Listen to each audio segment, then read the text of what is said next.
F-150s, F-150 Lightnings, F-250s, and F-350s. Baxter Ford has over 250 new SUV models available, including Bronco, Bronco Sport, Escape, Edge, Explorer, Expedition, and more. Plus, all our vehicles come with fair, transparent pricing and no dealer fees. So you only pay for the vehicle, not the paperwork.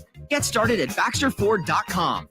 Twisted Thunder Fireworks is going to save you big money. You'll find the best variety and the lowest prices in the entire state of Nebraska. Don't believe us? See page after page of products and pricing online at TwistedThunder.com, where you can watch everything before you buy and choose local pickup so it's ready to go for you at the tent. Go to TwistedThunder.com to check out all of our locations in Nebraska, as well as our location in Council Bluffs. That's TwistedThunder.com. Prescriptions require an online consultation with a healthcare provider who will determine if appropriate. Restrictions apply. See website for details and important safety information. Subscription required. Price varies based on product and subscription plan. Hey guys, did you know there's a generic form of Viagra that works just the same but is 95% cheaper? And you can get it online at hims.com/radio. Through HIMS, you'll get a free medical consultation to determine the ED medication that's best for you, discreet shipping if prescribed, a 100% online process, and a range of treatment options, including trusted generic alternatives to the name brands, at up to 95% off. ED is personal, and at HIMS, so is treating it. Just go to hims.com/radio and get connected to a licensed medical provider online for free, with zero copay, no expensive appointments, and no awkward face-to-face conversations. To start your free online visit, you need to go to this exclusive address, hims.com/radio. That's hims.com/radio for your free online visit. hims.com/radio. Tickets for less. Best seats, best prices, no service fees. Shop ticketsforless.com. KOZN Bellevue, Omaha, Council Bluffs. This is 1620 The Zone. Crossover is crossover dribble. Sing for the crossover. Kyrie Irving, crossover in the lane. One of the most famous crossovers of all time. Behind the back, an ankle breaker on Chris Paul. Crossover. Double crossover. Crossover continues to evolve. Is brought to you by Everlow Concrete Repair in Omaha at everlowconcrete.com. Well, EA Sports and your show have great timing. Yeah, they're doing this stuff at 10 o'clock in the morning all week, which is really nice. Surrender Cobra going to be in the game. Look at this, the Sights and Sounds deep dive. Is the tunnel walk in this video? People love the tunnel walk. A lot of conversation about the tunnel walk the last couple days. They're going to do the hill at Clemson. Yeah, I'm going. Okay. I'm watching it right now. More than 180 school band songs. I mean, it looks great. I hate to be talking about this every day, but this is going to be fun. This is very exciting that this game is back. We got FCS schools, it looks like, pageantry and tradition. Guys, bones. The bones are in the game. Okay. So the players throw the bones? Mm-hmm. Oh. When's that happen? I think he's ahead of you. Yeah. Go blue. They touch the flag. There's the guy dotting the I. Ohio. Yep. Mm-hmm. Nice. Folsom Field looks good. Oh, look. There's Purdue Pete. There's the Rock. Is he creepy looking? Yes. Yep. Okay. Yep. They nailed that. Oh, look. It's Travis Hunter in a throne. I thought thrones were canceled. Oh, yeah. Interesting. There is Paul Bunyan's axe with Wisconsin chopping down the field goal post. Northern Illinois. There's TJ Bowlers, former Nebraska recruit, hitting the Wisconsin, the road to championships. Oh, Notre Dame's sign that they touch. Yep, play like a champion today. Smokey. There's Rocky Top. What's Baylor doing? Oh, that's BYU's mascot who likes to dance around all the time. Can I pause you about Baylor? Yeah, what do they have? I don't remember this when Nebraska was in the Big 12. Do you see what Baylor's students do before the game? I imagine it's weird. That could be literally anything. They sprint from one side of the field to the other. Like on the field? Almost right before kickoff. Yeah, on the field. Oh. And then they go into the student section. Odd. Okay, continue. Yep, just going through. I haven't seen get a couple gassers in before the game. I haven't seen the bones being thrown yet. They did. Now they've already So they got the swarm in there? Yeah, I imagine. I think And I've the seen a wave? screenshot in the past that they're doing the wave. Yeah. No, I'm not watching the video. I was reading Ross Dellinger's Oh. thread about what will be in the game. Oh. Several famous chants like Rock Chalk, Ne- Jayhawk, Nebraska- Ski-U-Ma. Once again, it appears to not make the video unless they're on here. Wow. Like one of the final things. Yep. Nope. No Nebraska in the video. Once again.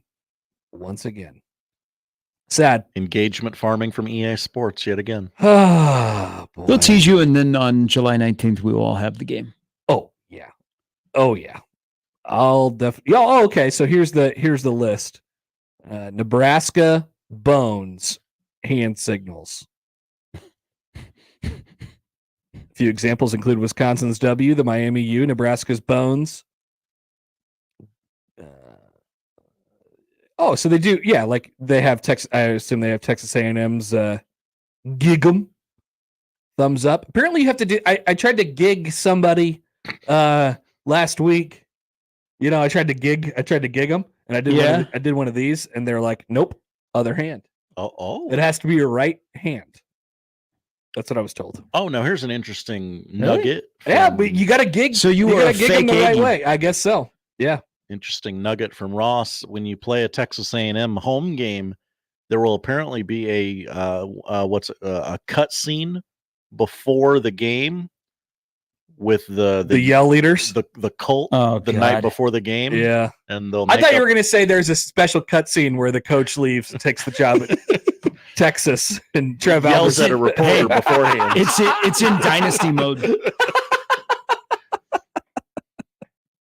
That'd be great. They need to get Chris Fowler on the back in the studio, back in the booth, and have him do a line about these two schools have a deep, deep rivalry and hatred of one another all the way back to the summer. Where Jim Schlossnagle took the Texas job. People forget about college baseball. Left his family. He left his All right. Never take another job. Never take another job. Now, what Okay. about, Bamon says, what about horns down? We need a horns down. If you're playing Texas, can you do a horns down? Well, remember in the Big 12, that was Illegal. a 15-yard The SEC, penalty. it's fair game. Yeah. Yeah. But it should be in the video game. Horns down. Yeah. That's right.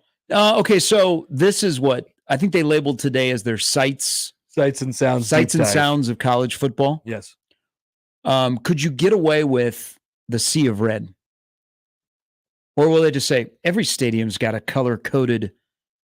Because I'm sure they'll say it when they isn't welcome you into a the game. sight of college football the sea of red? Yeah, like what is Nebraska's thing? Like what is Nebraska's identifiable trait as far as its football All red. atmosphere? The whole stadium in red. Is it the sea of red or is it Yeah. the tunnel walk or No, is it the no. black shirts? Tunnel walk has faded. Ooh. Okay. Well, you're out. I'm not out on the tunnel walk. Seems I'm just like you saying are. the Do you want to kill the tunnel walk? importance.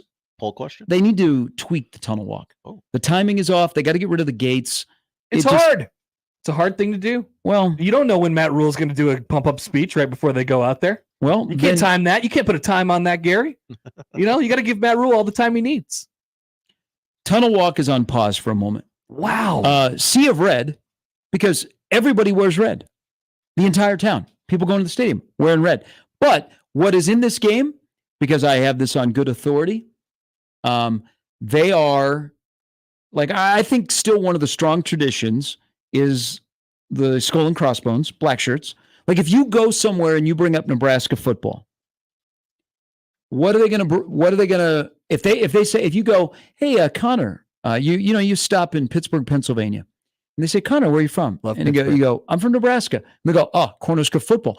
They might start rattling off some players, but they might go black What's the shirts, thing? sea of red. Yeah, what's the thing they say to you? That's what I'm trying to figure out. That's So I think the sea of red, because every highlight that is shown, mostly when I run into out of town people and I have conversations like that, they're just like, "Oh, Nebraska football, how are they doing recently? They haven't been very good lately, have they?" I'm just like, no. Yeah, they you always get you the, need to stop hanging out with the millennials. Find the older folk that go, back in my day. Yeah, I remember when Nebraska football was Alabama. But still, there are places, and this is probably if you run into an outsider that is a little bit older, they will say black shirts. So Nebraska It's like a concerted effort to bring back the marketing of the black shirts. So you will see more black shirt merchandise once we get like a month out from the season, like hats and shirts, because they're going to emphasize black shirts more in the football program. I'll tell you one of the things that's that used to be an identifiable trait of a Nebraska football home game. Winning. Well, of course, but aside from that, the balloons. Oh yes. You would have thought the balloons would have probably been one of the things. The balloons just went away. Remember? We had probably a week-long discussion about it during the summer. What was it, 2 years ago now? Right. And it's just not a thing anymore.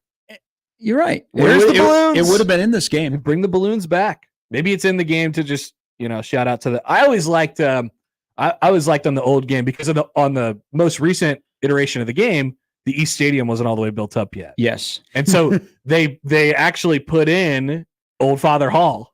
It's like the one building that's in there. They put it so you could always see Old Father Hall if you're like going toward the south end zone. You don't have to put that in there anymore. This conversation is depressing, by the way. Maybe they'll put the new building in there. Maybe they'll put the big giant black building that they have created.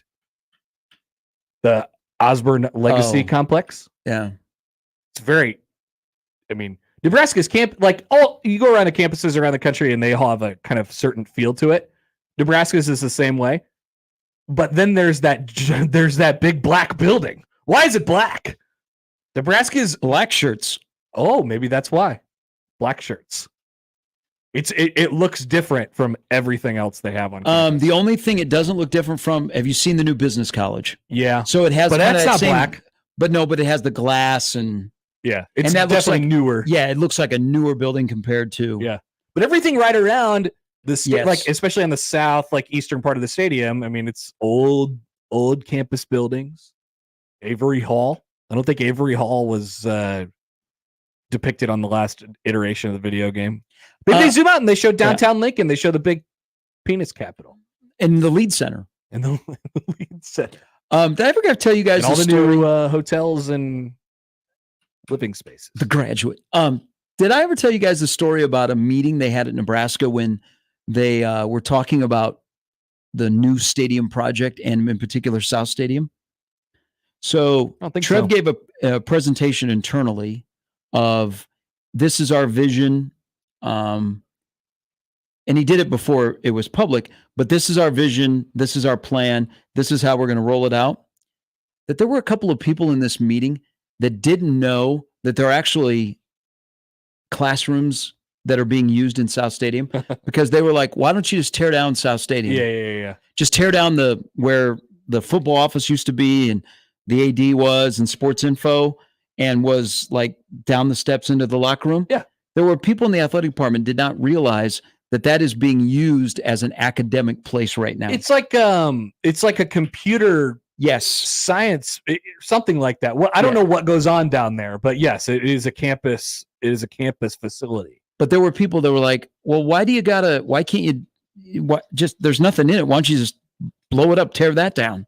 And they're like, no, because part of it was we have to make arrangements with the university to relocate. And there were a couple people that said, there's nothing in there. I'm like, yeah, okay. There is. They still use it. Maybe make your way to the outside by South Stadium. Maybe go visit the visiting team when they are out in the parking lot getting on the bus. Oh, maybe that's what they could put the big truck out there. That's where there's always people gathering on that south side of the stadium, right behind South Stadium, where the big, visiting team truck is. It says Texas football or whoever's visiting football because they have all their equipment in there, and then they just roll it into the south locker room right through those doors right there. Maybe they put that on the game, something like that. I know you guys will talk about it.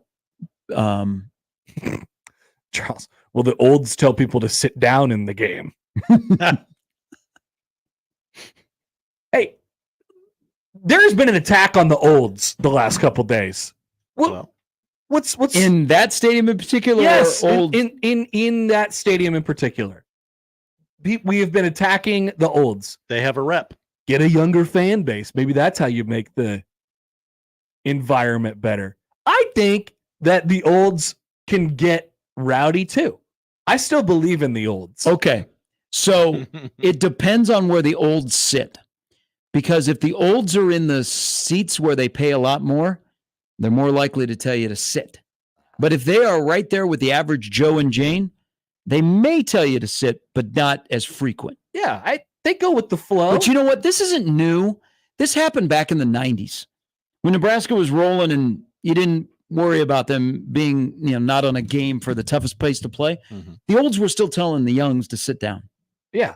That's a classic olds thing, but guess what? Nobody really talked about it that much because they were winning and it was an intimidating place to play. Have you ever been told somebody to sit down at a sporting event?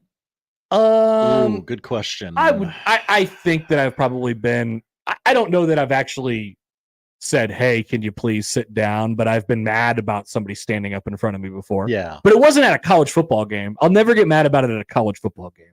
Like there's part of a college football game where you just have to kind of put your comfort aside for a little while and say, hey, I've decided to do this for 3 hours. We only get 7 games a year. So I'm going to do whatever, like you're enduring bad weather, and things like that. So I'm usually okay with it. But at like a baseball game and the guys in front of you, the only people standing, yeah, it's probably, maybe a time where you just read the room. That's all. And I believe in the olds. I believe that they can read the room still. I do. Don't, maybe it's a lot of things, not just the olds, not just how old everybody is. That's my piece on the olds. I appreciate you standing up for him. I'm Thank glad you. someone on the panel did. Thank you. No. But no. So you're putting all of Nebraska's, what we talk about with their game day environment. You're saying it's all on the olds. If you just got the olds out of there, then it'd be better. No, I don't. Sounds remember like it. saying that. It sounds like it. I'm saying they are one of several different problems. All right, what do you think the average age of Memorial Stadium is right now? Oh boy, 55. That sounds about right. Yeah, that's not that old. So I think they're making the transition because there's going to be fewer people that have been grandfathered in that actually may now have to pay an additional price on their tickets that may object, and they've slowly made that process that they're trying to bring in newer people. That I think 55 sounds about right. But like they've had some great home game environments, even in the times in which they have. 2014 Miami always comes up. 2016 Oregon always comes up. Like there were old people in the stadium those days as well. So if you get big games and if you get reasons, it's not like they're going to be telling people to sit down in the middle of a frothing atmosphere. Like in September, when Nebraska hosts Colorado, you're not going to find any old people who are going to be like, yeah, it's time to sit down. No, they're going to be just as angry at Colorado like everybody else, and probably more so. I'm with you on your take on football games. What if somebody asks you to sit down in Memorial Stadium and you don't? They can't kick you out, right? I don't think so. I wouldn't imagine. No. So some of that is the personal, the social contract that we sign. You just got to figure it out amongst yourselves. Read the room a little bit. That's why there's so many fights at NFL games. They're all telling each other to sit down. Yeah. You think that's probably where it starts? Or do you think it's like, hey, why are you looking at my girlfriend that way? One of those things. I can't recall ever, and I'm sure it's happened, but in terms of getting out publicly, a fight at Memorial Stadium in the stands. Yeah, I don't know. I'm sure there. But nothing that got public. No. Where they don't the go. Newspapers reported on it, or it showed up like on the media. Yeah, no, they don't go. They don't go viral the way they do at NFL games. Probably because they happen less frequently. But I'm sure that there has been fights in the stands. There have been more reported fights at local high school baseball games than at Memorial Stadium. Maybe that's it. We're just all too nice. The place is nice. Yeah, people are way too nice there. Definitely. But once again, you get them going on September 7th. I don't think anybody's going to be too nice. But okay, so I brought this up. Two things here, because you guys want to talk about this on your show. A game that needs to get more attention about atmosphere is Michigan 21.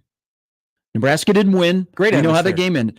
That is one of the better atmospheres in Memorial Stadium in a long time. Yep. The whole vibe outside of the stadium before the game, inside the stadium, was what it's supposed to be at a college football game that features two blue bloods. Night game. Yes. Two blue bloods, helmet game. Like it was a huge game for Nebraska. And yes, that was a great environment. Why? Nebraska's had great environments over the years. Like, we don't give enough credit. So Colorado, we all know we're gearing up for that. Why can't you go, man, I'm looking forward to that atmosphere on opening day? Optimism, Dylan Raiola, football's back, baby, opening day.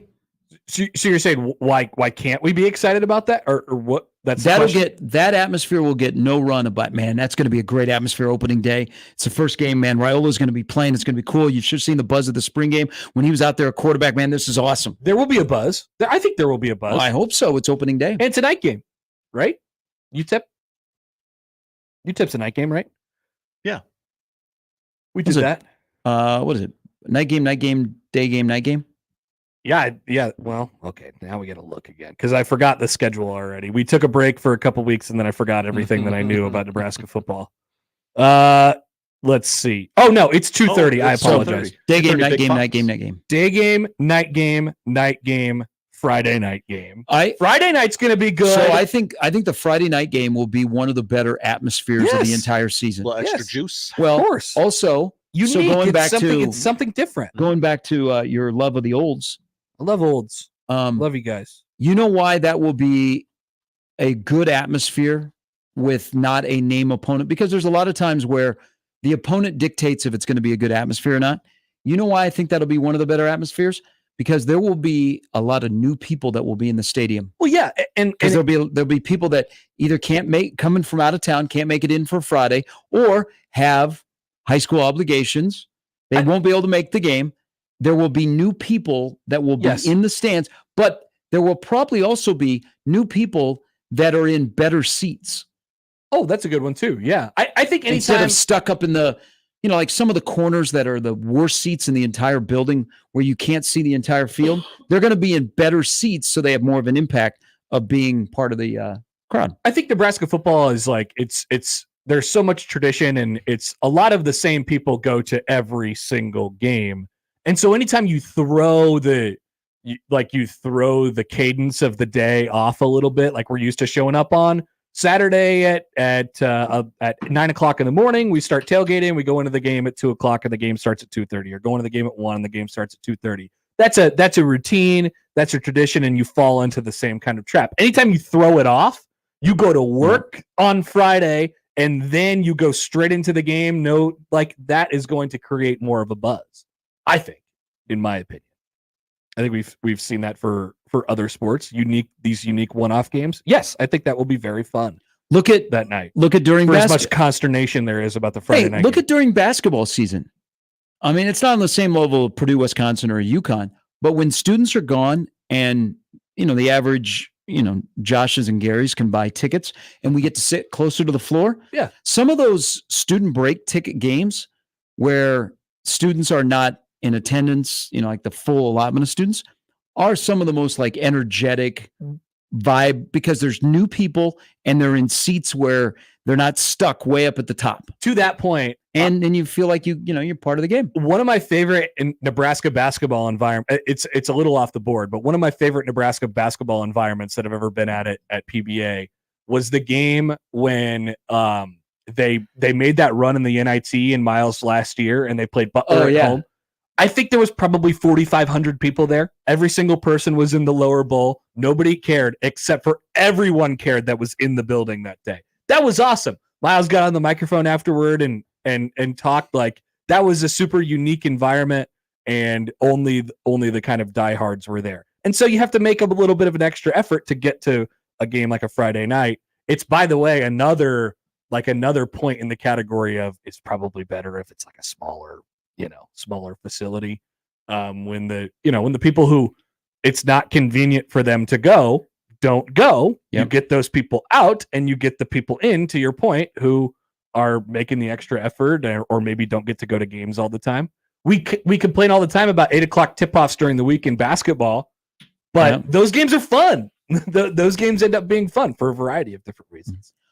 Did Ralphie, his entrance, make it on the list of? It did. Okay. It did. Yeah, Ralphie was in the video. There was a lot of dogs. How many toes did Ralphie have? Ralphie has 8 toes. He's just like me. We haven't talked a lot about Dion lately. What's he up to? It's a big week for him because they're releasing his Joel Klatt interview, and his son is going at somebody on Twitter this morning. Oh, really? I gotta check in on Shador. Dion, no. Is Deion Sanders Jr. Roll? Huh? Is the opening for Jelly Roll? No, but I know your love of country. I did not appreciate your tweet last night because there's a country music award show every day. No, that's different. That's not an award show. That's the CMA Fest in Nashville earlier this month. It's a huge party where everybody performs, like at Nissan Stadium or other places. I had it recorded, and I did not know that the weather was interrupting it until your tweet. Well, it's not an award show. It's like a concert of all your favorite country stars. I'll have to wait 11 days until the next gathering of country music performers. Where else will I ever see Blake Shelton collaborate with Lainey Wilson? Well, he's now with Post Malone. It's not going to be the song of the summer. Oh, really? Post Malone and Blake Shelton put together a song. I think it's too late to have not released the song of the summer yet. I think Connor, summer just started. You probably had to have that thing out in late April. So Shabuzi. It's gonna build. That might be the song of the summer, I guess. So I'm catching up on this Deion Sanders Jr. But are you going to go see Jelly Roll in November? No. I've heard great things about the Jelly Roll. I'm excited for everyone who will. I literally have no thoughts on Jelly Roll other than that guy is everywhere. There was an article from On3 that said Deion Sanders says he has no interest in leaving Colorado for the NFL. Quote, "I'm a leader of men, not a follower of men. I'm a father, not a baby daddy. I lead my sons. I don't follow my sons. My sons, Travis included, not his son, are getting ready to migrate to the NFL. I'm not following them to the NFL." And then a quarterback coach by the name of Quincy Avery said, "On the bright side, if he thinks you are good enough, he will also consider you one of his sons." And then Deion Sanders Jr. responded to that and said, "You really B-word made." Perfect. But there is more to their interaction. Oh, really? Are they going back and forth? Quincy goes, he pulls out the torch on him. Nice. Perfect. I need a little bit more Colorado drama. We gotta stoke that flame again. A little bit. Get that thing back rolling. It had been quiet for about 10 days. So if it's 66 days to the first Nebraska game, then we're talking about 73 days to the Colorado game? Mm-hmm. Oh boy. Here we go. Get it fired up again. I said this to Nick and Jimmy the other day. Isn't it interesting? Because I know that he's been asked. Deion hasn't said anything about Nebraska. I know. Come on. Say something. He's just tweeting out quotes in the morning. Like this one, 2 hours ago. He does love to do that. Read it, yeah. "Life ain't gonna change unless you change first. You're so busy watching, judging, and criticizing others that you can't even see that your home is on fire. Your house is burning down. Whoa. Stop right now and look inward, not outward, and try your best to put out your fire, not theirs. # Coach Prime." Retweet. All right. Thank you, Coach Prime. I appreciate that.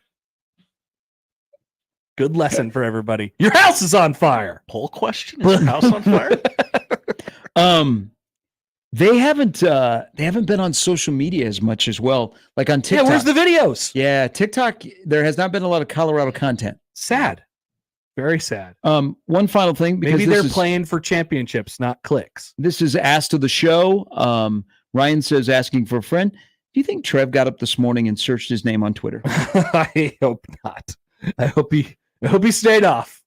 They are not happy with him down there. Couldn't possibly. They are not happy. A lot of people are telling him to go back to Nebraska. Yeah, I saw that.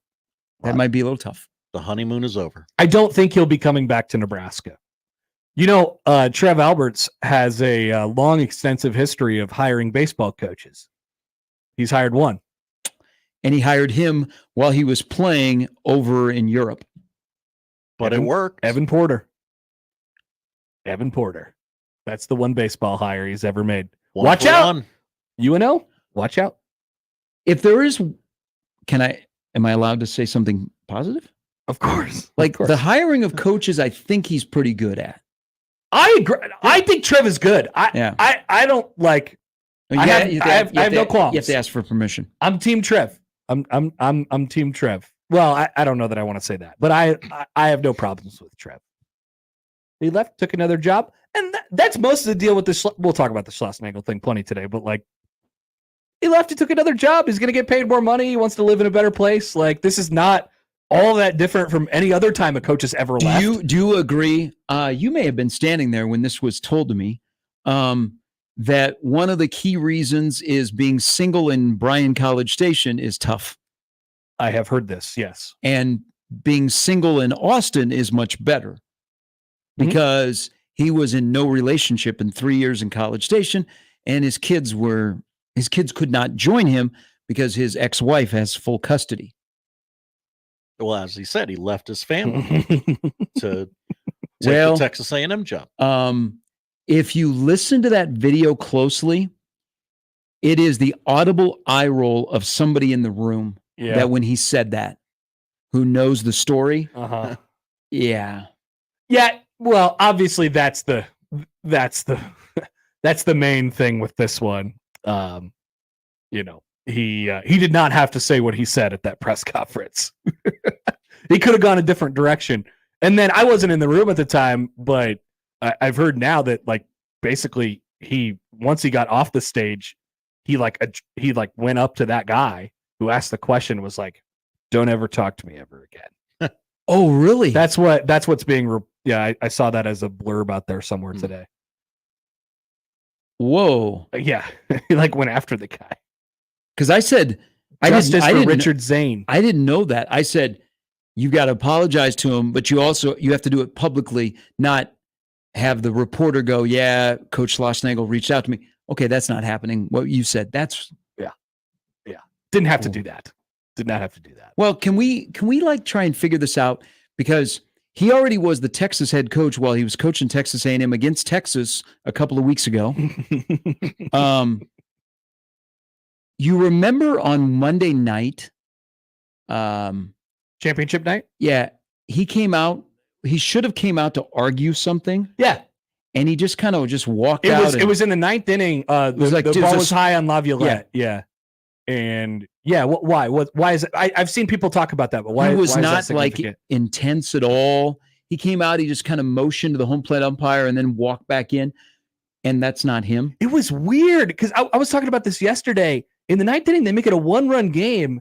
And the A&M fans are still it's just quiet. When A&M did something and they had multiple hits to cut that from 6-1 to 6-5, eventually there was no noise, even though the Texas A&M fans made up at least 30 to 40% of the building. It was odd. Do you think that the SEC office will have Texas play 2 series in College Station next year? I think they should. I think that'd be fun. I can't wait till SEC baseball schedule release day. They like money, don't they? Yeah. And then the 2 guys that are banned from the ballpark here, do you think they will be there to greet? Oh no. Somebody put out this because he was one of the top coaches in college baseball. Texas A&M has a lot of money. What if they hired Kevin O'Sullivan? I don't know what they're going to do, but I mean, would you be surprised by pretty much anything outside of 3 or 4 jobs? They could. No, they're one of the best jobs in the country. Yeah, and that's a league that fleeces each other. Yeah. Why don't we have that in the Big Ten? Because we don't care about baseball. But they do it in other sports too.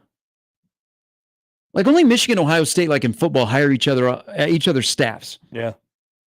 But in the SEC, it happens all the time. Well, when you're at the top, the hate is stronger in that conference. One final thing. What yesterday also taught us is that there is a website, used to be called Twitter is X, that actually was created for one man and one man only. And his name is Lane Kiffin. Yeah, he was really good yesterday. Very, very good trolls. Sorry for your loss.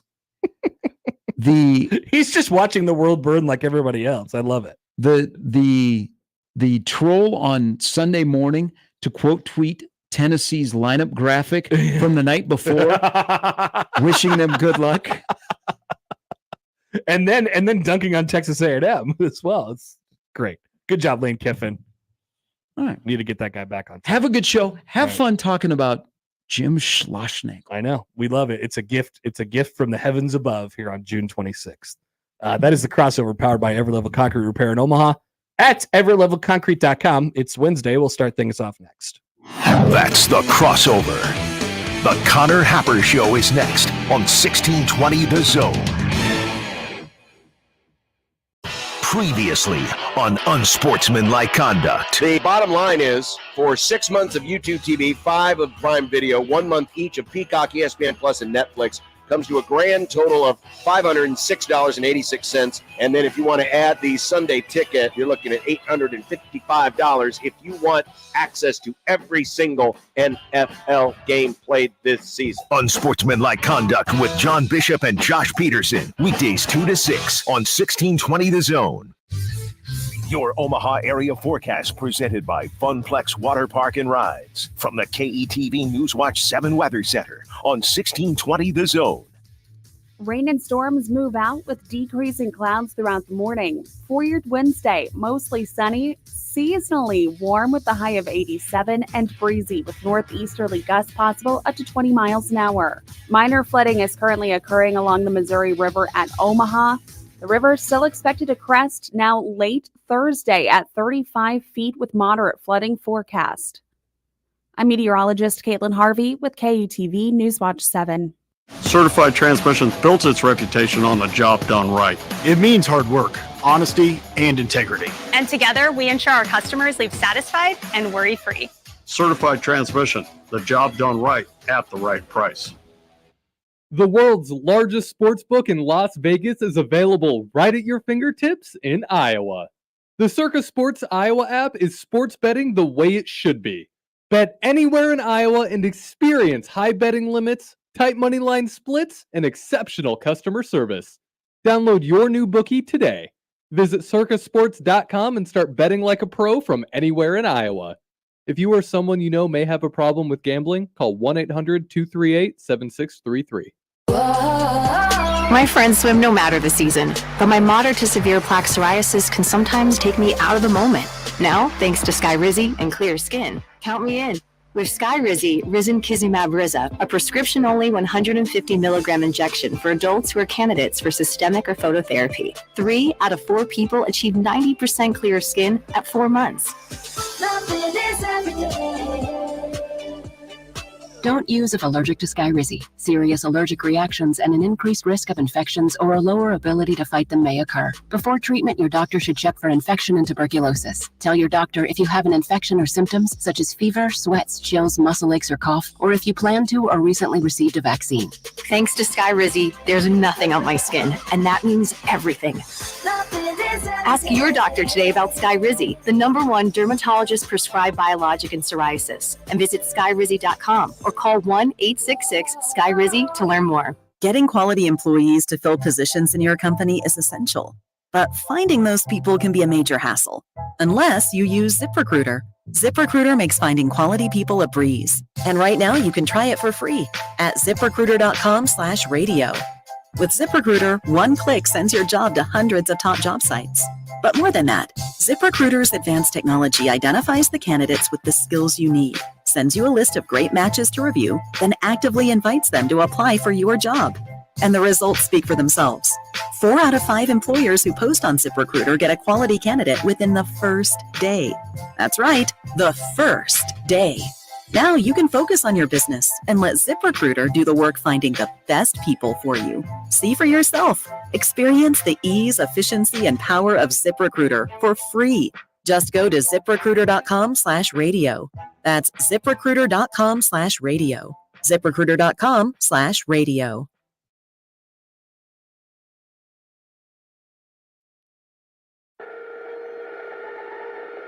It's the Connor Happer Show. Are we sure we want to do this? Could you, make an announcement that we're ready? It's the Connor Happer Show on 1620, The Zone. All right, good morning and welcome in. Good morning, texags.com/forums. Boards are popping today. It gets worse. I'm just going to read you some of the thread titles in the baseball, softball section. Can we do that for a segment today? Sure. I don't know what we got planned, but I think that would be hilarious #content. We can just do it right now. Okay. Why not hire Max? Is the top one, the most recently responded to one. I'm sorry, I don't know who Max is. Max Weiner, who is going to now be the pitching coach at Texas. Remember, Jim Schlossnagle took his entire staff. Nothing will happen, period. It gets worse, ... Nothing will happen? Where is Trev Alberts, ? Presser, ?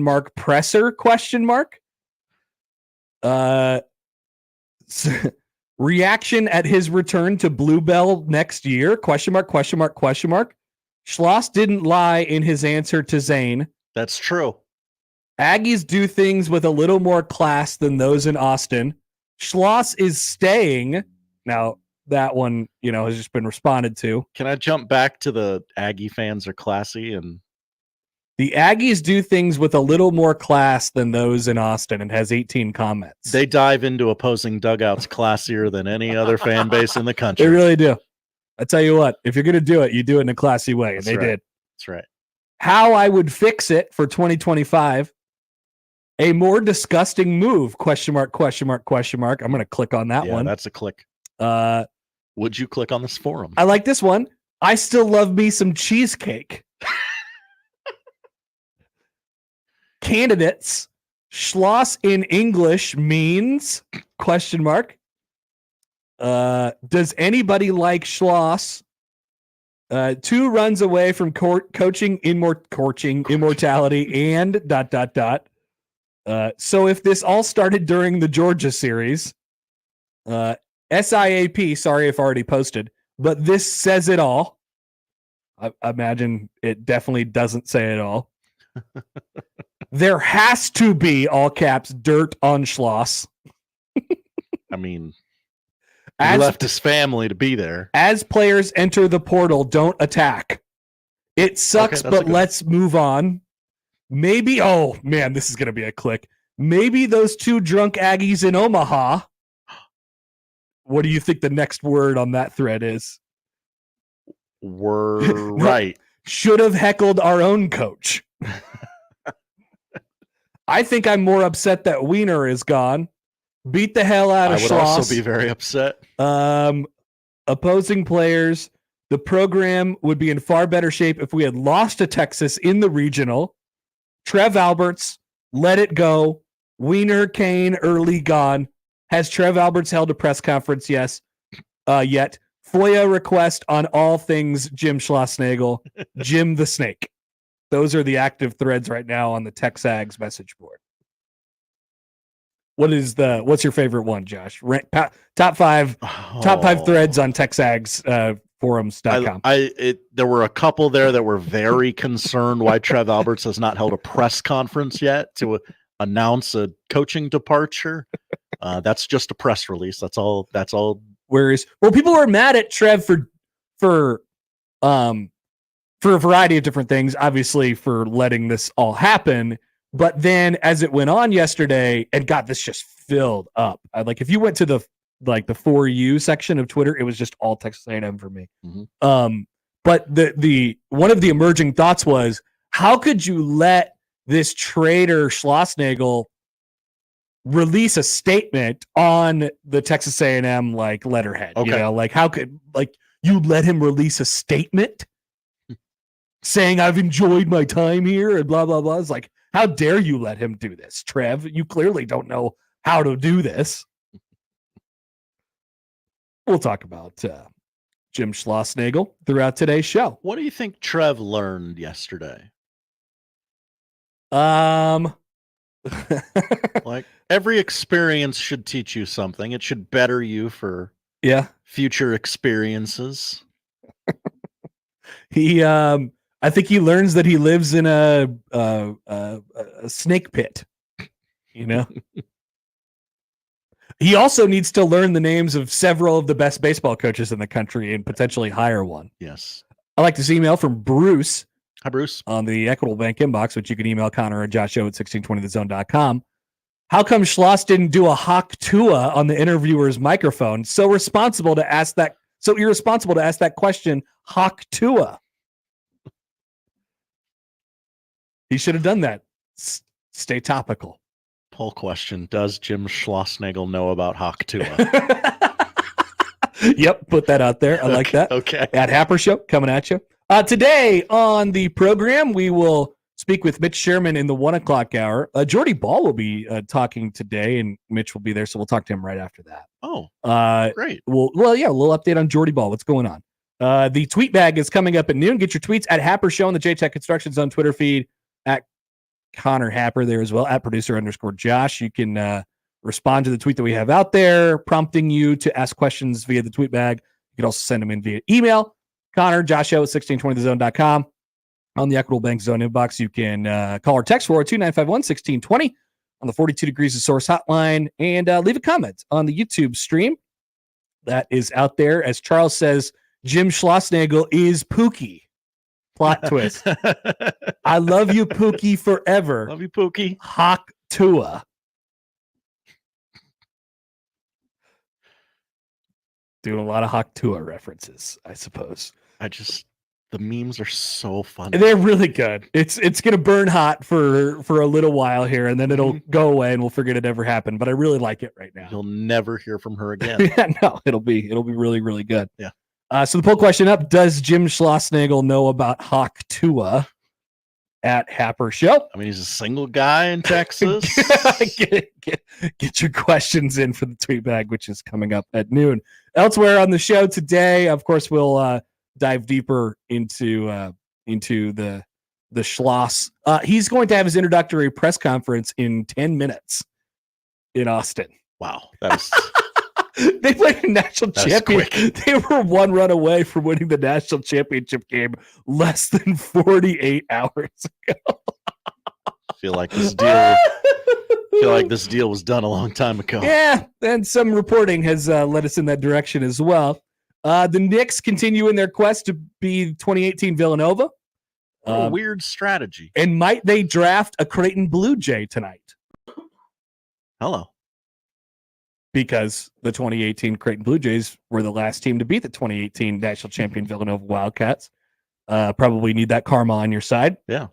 So we'll see what happens in the NBA draft tonight as well. We'll ask Josh how many people in the mock draft top 15 he knows exist. This will be a fun exercise that will make me look like a complete idiot, but I'm okay with that for the sake of the audience. It's exciting. Yeah. The blue chip ratio is out. We can talk about that today. I watched The Hangover 2 last night. Yeah, we got to talk about this. Got a tweet from Hockey Dad. Hangover 2 is okay. Hangover 3 is god awful. See, I disagree. I actually think Hangover 3 is better. Hangover 3 better than Hangover 2, definitely. Yeah. Hangover 2 straight bad. Mm-hmm. And not a good experience to watch it on Paramount with the commercials and the bleeped out. Yeah, what scenes and cuss words. I don't know how deep you want to dive into this. Like, you knew it was bad. Like, this was not the first time you had seen it. So here's what happens when you go to YouTube TV. It just it knows what you like. Yeah. And so what I always like are sports. Mm-hmm. And so in the absence of sports, it gives you whatever else is on TV. There was Sports Center with Scott Van Pelt. I don't know what in God's name he could have been recapping last night. There wasn't anything going on. Actually, he had a very nice. The Stuart Scott's daughters were on the show. I did see that yesterday. clip. I did see that clip. So that was 2 minutes that I missed because I was watching The Hangover 2. But where they say, you can't really get him back. Bangkok's got him now. Were you just like, let me try this again? I went in and I clicked on it. I hate this movie. And then I looked around and there was nothing really else going on. And I could have turned on Max and watched a movie or something like that. But no, I just stayed on Hangover 2. Okay. I didn't really, I was halfway paying attention. So it was on in the background last night as I was putting together the show for today. So if today's show is bad, blame The Hangover 2. Blame The Hangover 2. Another thing about The Hangover 2. Mm-hmm. Yes, indeed. We got it covered now, Connor. We got cover. And we can touch base on a Nebraska football quarterback commit who was asked a very mindless and simple question at the end of an interview over the weekend. Hey, so you're going to enroll early, right? Yes. So your recruitment shut down? I don't want to talk about that. That's what TJ Lateef said. We could dive into that. TJ Lateef famously left his family. TJ Queen Latifah. To enroll at Nebraska. Interesting. He did not want to speak on whether his recruitment was shut down or not. Jim Schlossnagle spoke on him loving the job that he had and then did not have one second later. So that is the setup for the show today. Please join us. And like I said, we'll open up the tweet bag coming up at noon. Off and running on a Wednesday, the Connor Happer Show on 1620 The Zone. The best way to catch all the action is on 1620 The Zone. And no line for the bathroom. I'm Ryan Osted. Golf is great because it can be whatever you want it to be. If you want to go out and have a competitive 18 holes, you can make it that. If you want to go out and have a scramble and just have the time of your life, if you want to have a charity golf tournament to raise money for some great cause, you can make it that. It is flexible to be whatever you need it to be at that particular moment in your life. And I've needed golf to be different things at different points in my life. And I'm certainly thankful that I was able to learn the game as a kid and continue to play it now as an adult. Play better, have fun, and shop Osted's. You know that dollar bill you've got stuffed in your wallet, purse, or pocket? Give it a little respect because it could win you millions. Lotto America from the Nebraska Lottery is here, and it only costs $1 to play. It has a $2 million starting jackpot with drawings every Monday, Wednesday, and Saturday. What's more, you can add the All-Star bonus for an additional $1 to multiply any prize won. So unwrinkle that dollar bill in your glove box and play today. Lotto America top prize odds 1 in 26 million. News Talk 1290 Coil is your radio home for Omaha Storm Chasers baseball, proud AAA affiliate of the Kansas City Royals. Tune in to hear every pitch, every hit, and every out as the Chasers play at Warner Park and across the International League in 2024. With the voice of the Omaha Storm Chasers, Nick Batters, on News Talk 1290 Coil. Tune in to 1290 Coil all season long for your Omaha Storm Chasers baseball as they take on the International League. It's Storm Chasers baseball on 1290 Coil. Howdy, Greg Wagner joining you from the Nebraska Game and Parks Commission. Time now for another Nebraska Outdoor Update. Hey, planning a trip to a state park? One of Nebraska's 76 state park lands? Excellent. But don't forget your state park permit, money for camping fees and other activities, a fishing permit if you want to wet a line, and oh yeah, a 6-foot leash for Scruffy, your pet. Thank you, and we hope to see you out there. By the way, you can get all kinds of information on the Nebraska State Park lands through the Game and Parks website. That web address is outdoornebraska.gov. Are you going fishing? I thought so. For proper catch and release fishing this season to ensure fish survival, I want you to remember these important things. Land the fish as quickly as possible. Handle the fish as little as possible. Keep the fish in the water as much as possible. And release the fish as fast as possible.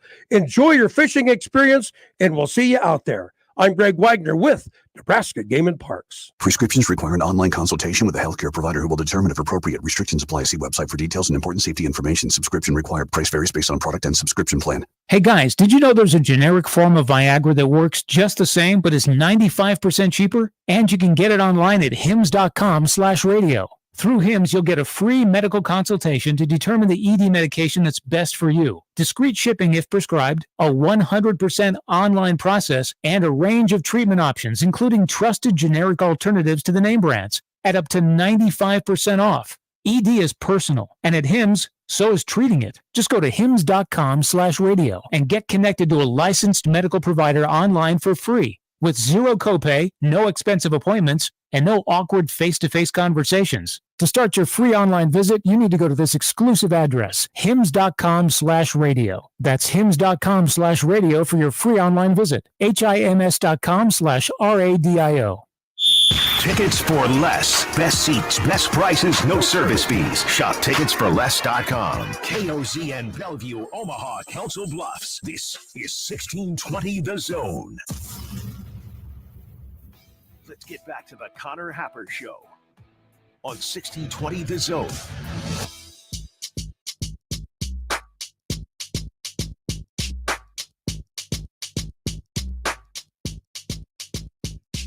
All right, welcome back. Connor Happer, Josh Hodson with you. It's the Connor Happer Show on 1620 The Zone. Ian on 1620thezone.com.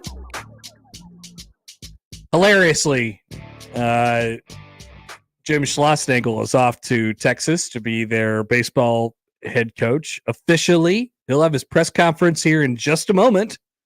And we'll carry it live. Honestly, it's the biggest news in sports right now, and it's relevant locally because of the proximity to the College World Series. I don't think anybody I want to check in from time to time, maybe. Okay. I'm sure we'll be seeing the quotes that are out there, but I wouldn't mind checking in from time to time. Someone has to do their due diligence and ask, hey, have you apologized to Richard Zane? You said you were never going to take another job. He had the intention to never take another job. Are you a liar, or do you consider yourself more of a Nick Saban? Okay. Who said he was never leaving the Miami Dolphins? Obviously, there's been a vast reaction to that, a very big reaction to this. And it's an emotional fan base at Texas A&M, and they're coming off of, playing in the national championship game, and, they fell just short of winning a national championship with that coach. And you lost your head coach to your most bitter rival less than a day after it all unfolded. And so there is an element of like shock and awe to all of this stuff. But we've gone back to the press conference a million times. This is not the first time that this has happened. All right. Like this doesn't make Jim Schlossnagle the greatest devil out of all of the devils of coaches that we've ever seen. No, he's the latest in a long line of coaches who have straight up lied to reporters when asked about future jobs. Now here's the rub. He went after the reporter for being selfish. The question had to be asked. It was going to be asked by somebody. Maybe he was more bothered by the timing in which the question was asked. It's like, hey, maybe this is the wrong time. But like, I think that's why I use the word selfish and not wrong or inaccurate reporting. Like hey, really selfish of you to ask that right now. At an NCAA event, it's I don't know. Like you're not, maybe the right time to address it or to talk about it would have been before the game, but I don't even know if that's the right, because like you're doing it's obviously not on camera at that point, and you're not, and it's easier to brush off, right? And you're not doing it so publicly. Like and maybe his response before game 3 of the championship series would have been, hey, like I got a game to coach here. I'm just not going to talk about that right now. And that would have and they would have reported it before the game happened.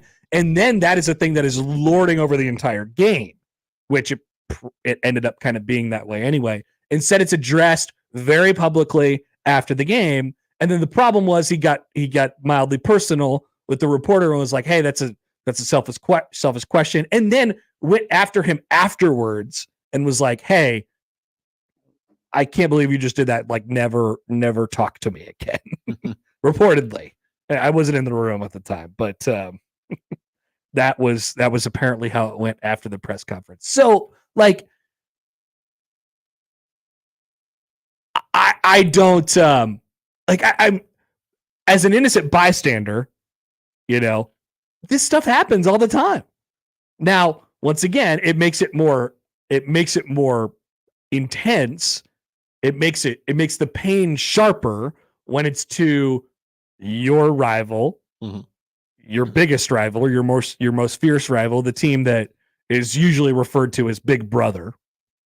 And it's right after you played in the national championship. Oh, and by the way, 3 weeks earlier, they had eliminated that very team from postseason contention.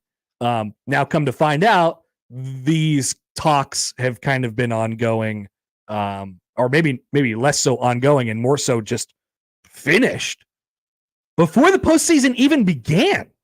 As was reported by Kendall Rogers last night of D1 Baseball, he was like, yeah, take this for what you will, but this, conversations between Chris Del Conte and Jim Schlossnagle dated all the way back to like, this was a possibility before the postseason started.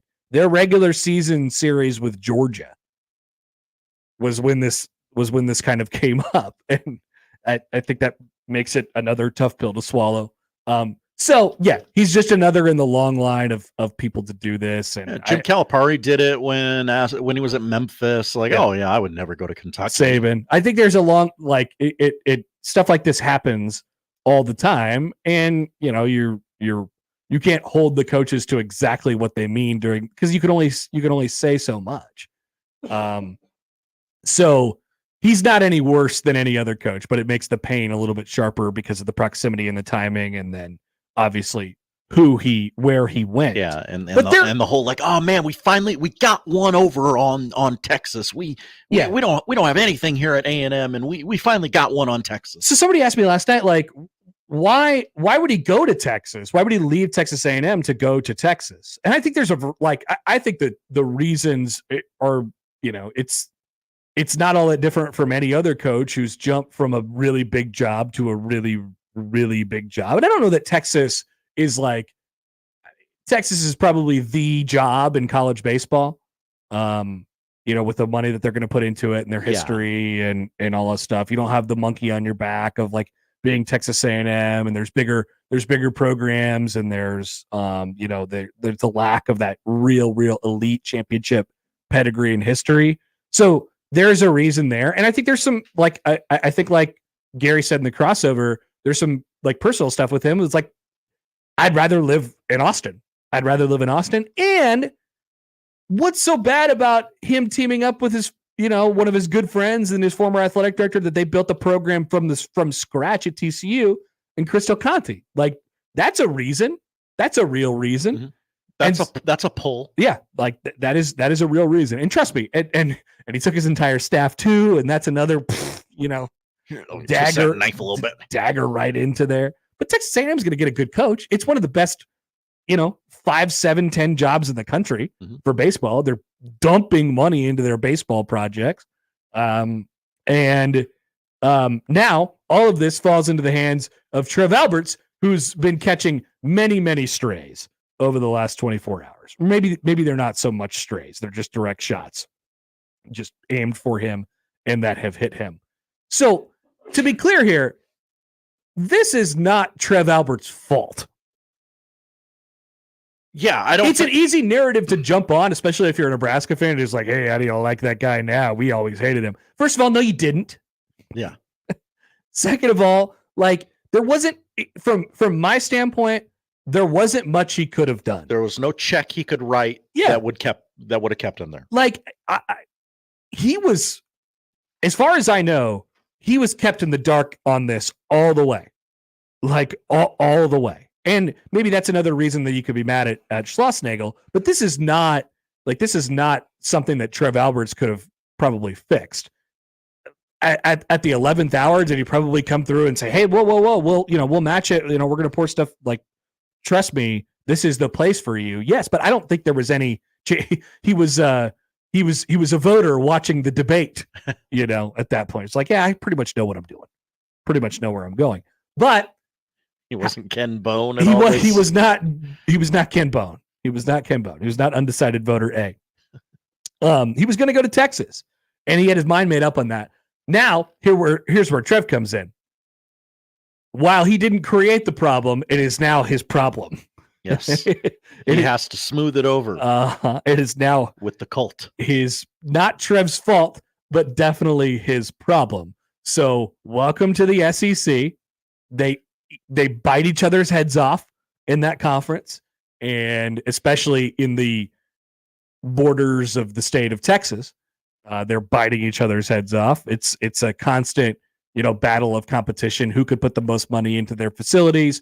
Who could put the most money into each individual sport? Who could be the most competitive? And so he has to go out and do something he's never really done before. Like he walks into a spot where baseball is high profile. It's high profile. And you got to go out and make a high, like he hired Matt Rhule at Nebraska. Do you like the way that he, kind of navigated through those waters of, firing Scott Frost, like build it? letting Scott Frost build the case for himself to be fired, firing him a week before he should have, having the long drawn out process of going through and finding a head coach and ultimately ending up with the right guy. If you can hire a guy, then you can hire a guy. But he's never really hired a baseball coach before. Evan Porter is the only baseball coach he's ever hired, which is kind of amazing. And by the way, I did see people, like a few people was like, hey, are we worried about Will Bolt at all? No disrespect to Will Bolt, but no. I just don't think that would probably go over that well. He's unfortunately in a position where he's got to do something pretty splashy here. And that's, now keep in mind here, that's not Trev's game.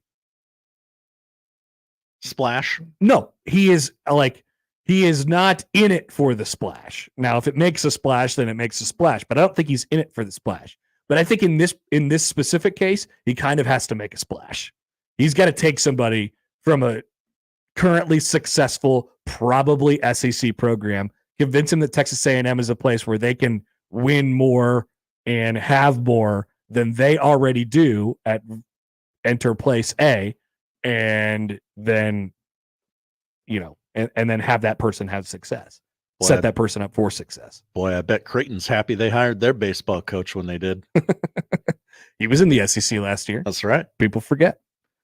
So it's interesting. And now Trev Alberts is, of course, smack dab in the middle of this entire thing, which is honestly just funny. I mean, I'm enjoying watching it from the outside. The press conference is underway. Oh, who's talking? I don't know. I'm gonna guess it's that guy. Is it Chris Del Conte? Yeah, I'm gonna guess. Okay. What's the setting look like? What's the location? Is it at the baseball field? Is it in some sort of nice building? It is in some sort of nice building. This gentleman is wearing is it third floor or fourth floor or sixth floor? Can't tell. Okay. There's a big St. David's healthcare ad behind him. He's wearing an orange blazer. Clearly that he put on when he got to the building because it does not match the clothes he is wearing totally underneath. Not a Colt. And he's talking about how great a coach Jim Schlossnagle is. He's a good coach. There's no denying that. Now he's talking about the current women's golf coach. Now the game changes for Schloss here as well, because now it's no longer cool that you've been to the College World Series 8 times. You now have to win the College World Series. Yes. So we talked about Tennessee and the pressure cooker that they created for themselves over the last couple of years, and they finally broke through and won a national championship the other night. If they get back, or if Texas, if Jim Schlossnagle takes Texas with his entire former Texas A&M staff and probably some Texas A&M players back to the College World Series and into the final next year, can't wait to see what that pressure cooker looks like. Ooh, that's going to be tense. Texter, right? So a few things from you guys here before we take a break on this. From the 402, maybe he just didn't like Trev. Yeah, it doesn't feel to me as if Trev had anything to do with this. But at the same time, in a more general sense, like there's always, hey, I got a new athletic director. I don't really know this guy. I'm not his guy. Yeah, I'm not. Maybe there's something to that. But I genuinely think it was the draw to Austin and to Texas that made this. And Chris Del Conte that made that move possible for him. What are they saying now? A different guy is at the podium. I don't know. What's Schloss wearing? Is he up there? I don't see him yet. I'm sure he's at the dais, but we're zoomed in pretty tight. Jeff writes, speaker. Jeff writes in, I hate coaches. He could have just denied it, but he had to shame the reporter for his. Yeah, that was a tough look. Yeah. He didn't have to do that. This guy looks richer than the last guy. Okay, so we're going up the food chain now. Nice, better dressed. Pedro writes in. Hi, Pedro. Hi, guys. I said as soon as Trev went to Texas A&M, I said he's going to bring Texas A&M to the Big Ten. This is the first shot heard around the world. Here comes a Texas school to the Big Ten. Yeah, I don't know. This doesn't seem like a move in that direction at all to me. Aaron writes in, this is simple for me. I'd be lying if there isn't some schadenfreude with this, mostly because it's A&M and that's a horrible fan base. Nothing Trev can do about it, but it doesn't keep me from getting a subtle chuckle out of it. That's kind of where I'm at, Aaron. It's funny. This person speaking mentioned Steve Sarkisian's name and pointed to someone in the crowd. Sark's there. That would be my assessment as well. Are all the luminaries there? Is Matthew McConaughey there? Well, we have learned that on the first, when they officially become members of the SEC, all coaches are required to be in Austin to speak to the media and presumably SEC network. So we're very close to the first. Baymon writes in. Hi, Baymon. Let's just go ahead and assume that it is 100% Trev's fault. If you check Nebraska Twitter, that's definitely what they're on right now. That's for sure. Cannot wait to see how this all develops. We will keep you updated on the very first thing that maybe we'll even have it live. When he takes the podium, you just sound the alarm, Josh, and then we'll pipe it up for a couple seconds. All right. I like that. All right. We'll be back. More to come on the Connor Happer Show on 1620 The Zone. Live from the Host Coffee Studio, this is 1620 The Zone. Host is roasting every morning. Host is roasting every day. Host Coffee is on a mission to invigorate every workplace with a blend of bold flavors and unforgettable service, creating moments with our coffee, water, and food services that spark joy, productivity, and connection. Call Host Coffee today. Proudly serving Nebraska since 1972. Host Coffee is always roasting something good for you. ZZ Top, the Elevation Tour. October 1st, Liberty First Credit Union Arena.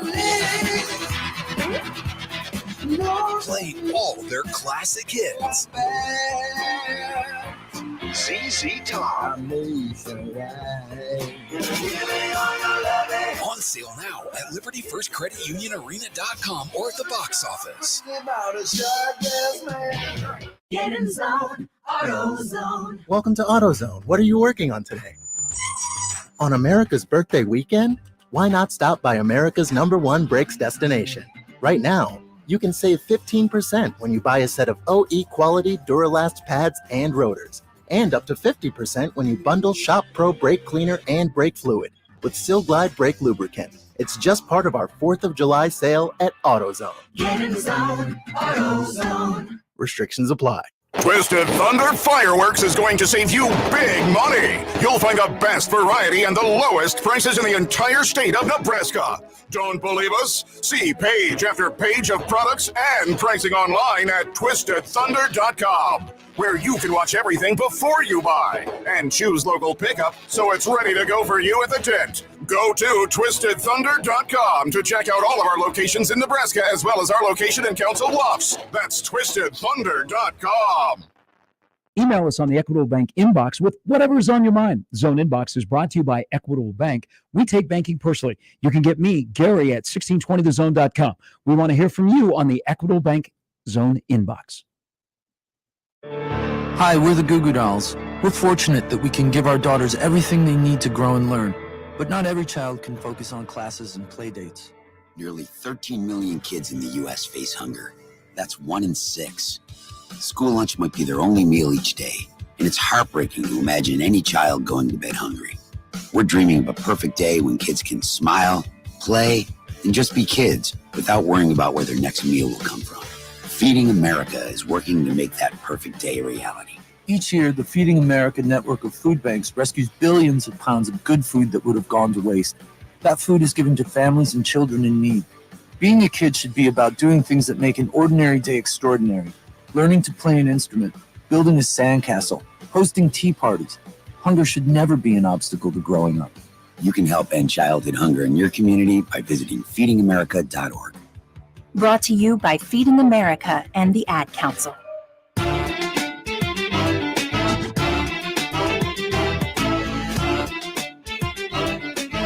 All right, so we were pretty locked into the Texas baseball press conference during the break there. Chris Del Conte got done speaking. Then they brought up new head coach Jim Schlossnagle, gave him a jersey that says Schlossnagle on it.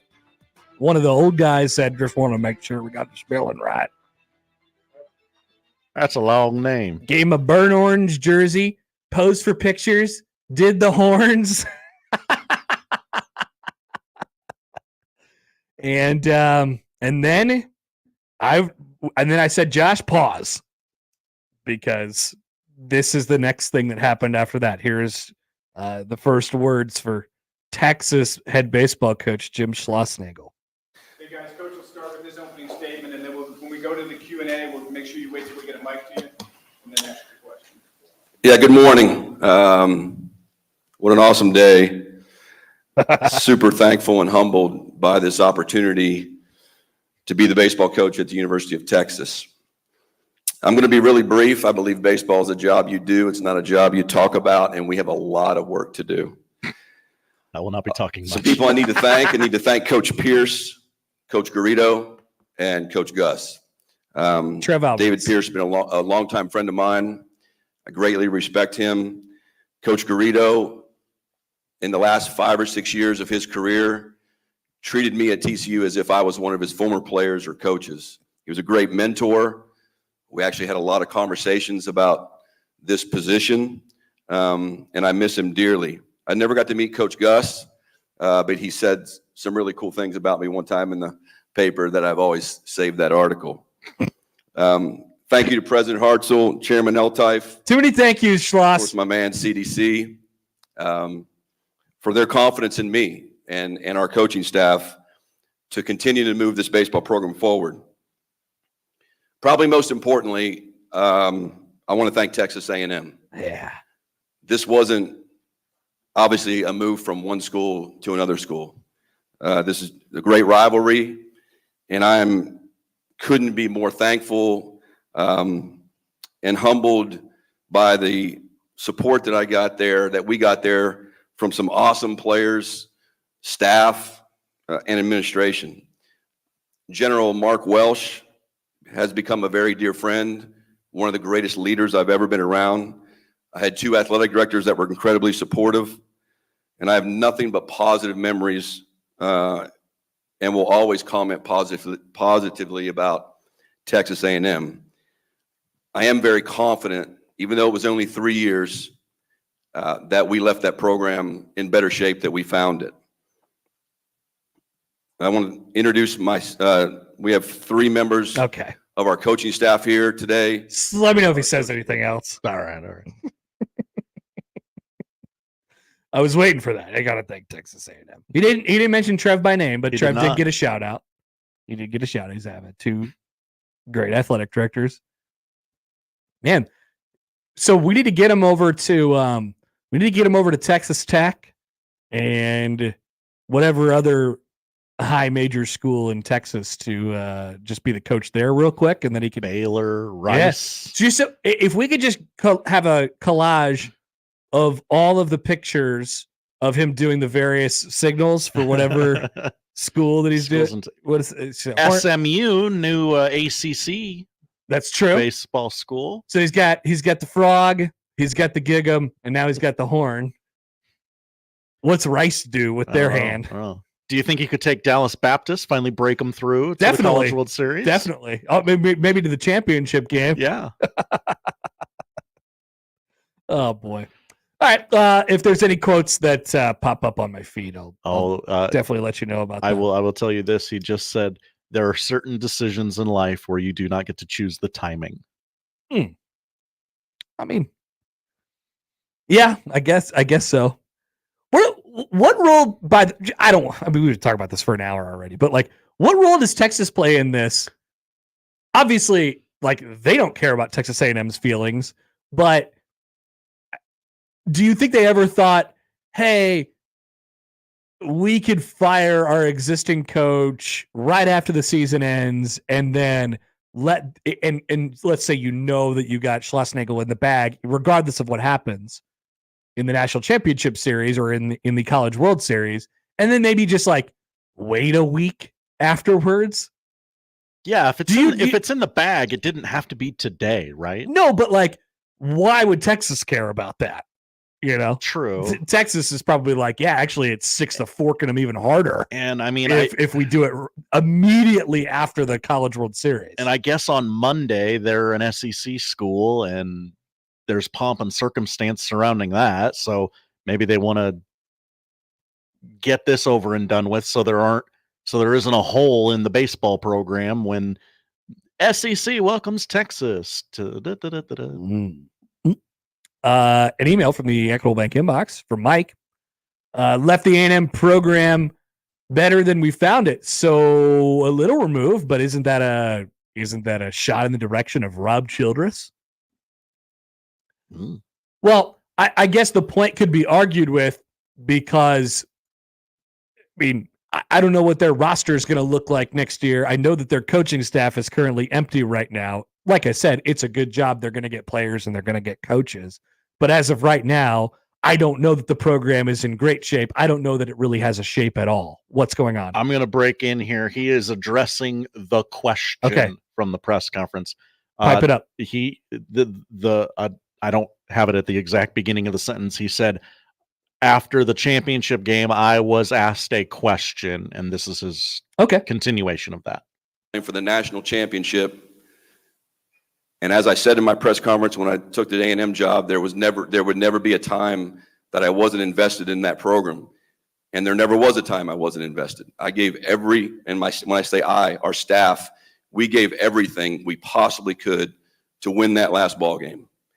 And when the game ended, I want to publicly apologize to Richard Zane from Texags. He's a young reporter. He asked the question. That was an obvious question. I wish I could have answered that better. But in the moment, 30 minutes after the last pitch, all I could think about was our players. And I really wasn't in the mood to talk about myself or the future. So I apologize for that to Richard. Moving forward. All right. Okay, he's a good guy again. Pretty good apology. He's not the devil anymore. Pretty direct. Thank you, Schloss. You're off the hook. I'm sure. I don't believe he was thinking about the players. Let me recheck the Texags board again and see if they're good with him now. Everyone remove your posts.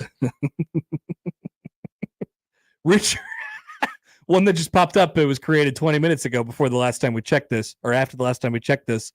Richard Zane appreciation thread.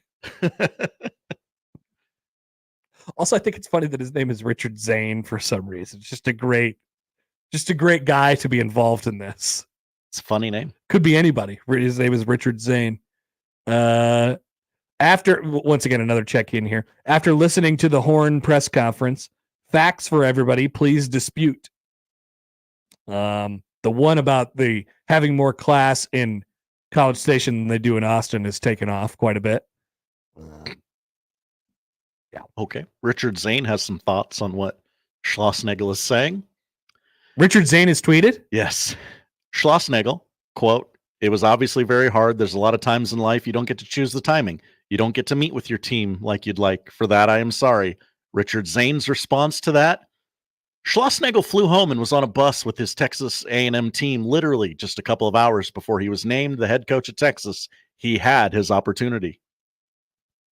So there. Apology not accepted? He has not addressed the apology yet. This is great. I love it. I love a good piece of drama in the summer. Maybe this just takes the place of conference realignment this summer. That'd be great. Coach realignment. The coach realignment summer. Speaking of drama, I want to do this real quick. So let's shift gears here over to Nebraska football. So there was so it's going around over the weekend. TJ Lateef, he's a Nebraska quarterback commit for 2025. And he sat down with Tom Loy from the Elite 11 finals, Tom Loy of 24/7 Sports, and they do a 2-minute little interview. He's sitting in one of those director chairs. He's hanging out. It's a great, it's a great camera. It's at night. Everybody looks great. Asking about his recruitment, goes through various items. And then at the end, there's just some clarifying questions from Loy of 24/7 Sports, who asked him, "Hey, so is you're planning on enrolling early at Nebraska? Is that correct?" And he said yes. TJ said yes. All right, great. And then there was just one more just cleanup question, and it was, so I assume then your recruitment is now closed. It is over. And he said, TJ said, I am not going to speak on that. And I thought that was a weird response. Weird response. You're enrolling in the institution. The portal's not open right now, right? The portal is he's a high school kid. He's in high school. I don't think you can go to the high school portal. Oh man, if you could though. I believe it's called the Dylan Raiola Memorial Portal. That is true. And so, by the way, I'm reading the comments on this post from the Iowa Director of Propaganda. Good decision to keep the door open, young man. All right, that's funny. It is. Love a good Twitter beat. Can something just be funny? Absolutely. And so people are all up in arms now. It's like, what's this guy doing? Do we just cut him from the class entirely? Why would he say such a thing? Excellent precedent to set. I love a good recruiting story. I don't know why he said that. That was an insane thing to say. Hey, is your recruitment shut down? I don't want to talk about that. I think that's probably a message to everybody else. It's like, hey, look, the door's open. I'm committed, but I can be wooed. If you'd like to offer me a scholarship and if you'd like to offer me a bunch of money, then you can fire right away. I'll be listening. So that's what has Twitter going over the last couple of days in Huskerland. Exciting. Probably nothing to worry about, guys. Oh, definitely. Text from the 402. Hi, 402. Can't believe you guys went away from the press conference right when he was going to introduce the best Texas guy name ever, Max Wiener. Max Wiener, also psycho. He was wearing a hoodie at the 150-degree college baseball championship final game. Oh, no, thank you. Yeah, I'm out. If I was a Texas fan today, I'd be like, Can't trust that guy. I know he's got a deep history of developing pitchers and stuff like that. His Twitter handle is literally at the Arm Farm, and he has like that's good. A development, pitching development company that he kind of runs, and he was wearing a hoodie in 106-degree temps in Omaha on Monday. All right, let's take a quick timeout. If Schloss says anything else funny, we'll definitely send it your way. But we'll come back. We'll get into some actual other things instead of just kind of sitting around and wondering what's going to happen next with this. Although it is definitely fun. It's our best option today. I kind of wish I was in Austin. No, we got other stuff to talk about, Josh. Oh, okay. And we also have the tweet bag, which is coming up in about a half hour. So get your tweets in. Mitch Sherman won't join us here. He'll be at 1:00, and we will get to the tweet bag coming up at noon. It's the Connor Happer Show on 1620 The Zone. The Connor Happer Show. Who's pitching tonight? You Darvish, having a great year. The Connor Happer Show. I know about that guy. On 1620 The Zone. What a mess. You get a lot of junk in your inbox. This one, not junk at all. 1620 The Email. Exclusive content, contests, other stuff probably. Subscribe today at 1620thezone.com. Your Omaha area forecast presented by Funplex Water Park and Rides from the KETV Newswatch 7 Weather Center on 1620 The Zone. After a very stormy Tuesday night, today looking a lot better. A high temperature in the mid to low 80s, lots of sunshine, but a bit of a breeze. Tomorrow we have clouds increase throughout the day. Through the afternoon we have shower chances, but a high temperature near 80 degrees. I'm meteorologist Luke Viggory, KETV Newswatch 7. My friends swim no matter the season, but my moderate to severe plaque psoriasis can sometimes take me out of the moment. Now, thanks to Skyrizi and clear skin, count me in. With Skyrizi, Risankizumab Riza, a prescription-only 150 milligram injection for adults who are candidates for systemic or phototherapy. 3 out of 4 people achieve 90% clear skin at 4 months. Don't use if allergic to Skyrizi. Serious allergic reactions and an increased risk of infections or a lower ability to fight them may occur. Before treatment, your doctor should check for infection and tuberculosis. Tell your doctor if you have an infection or symptoms such as fever, sweats, chills, muscle aches, or cough, or if you plan to or recently received a vaccine. Thanks to Skyrizi, there's nothing on my skin, and that means everything.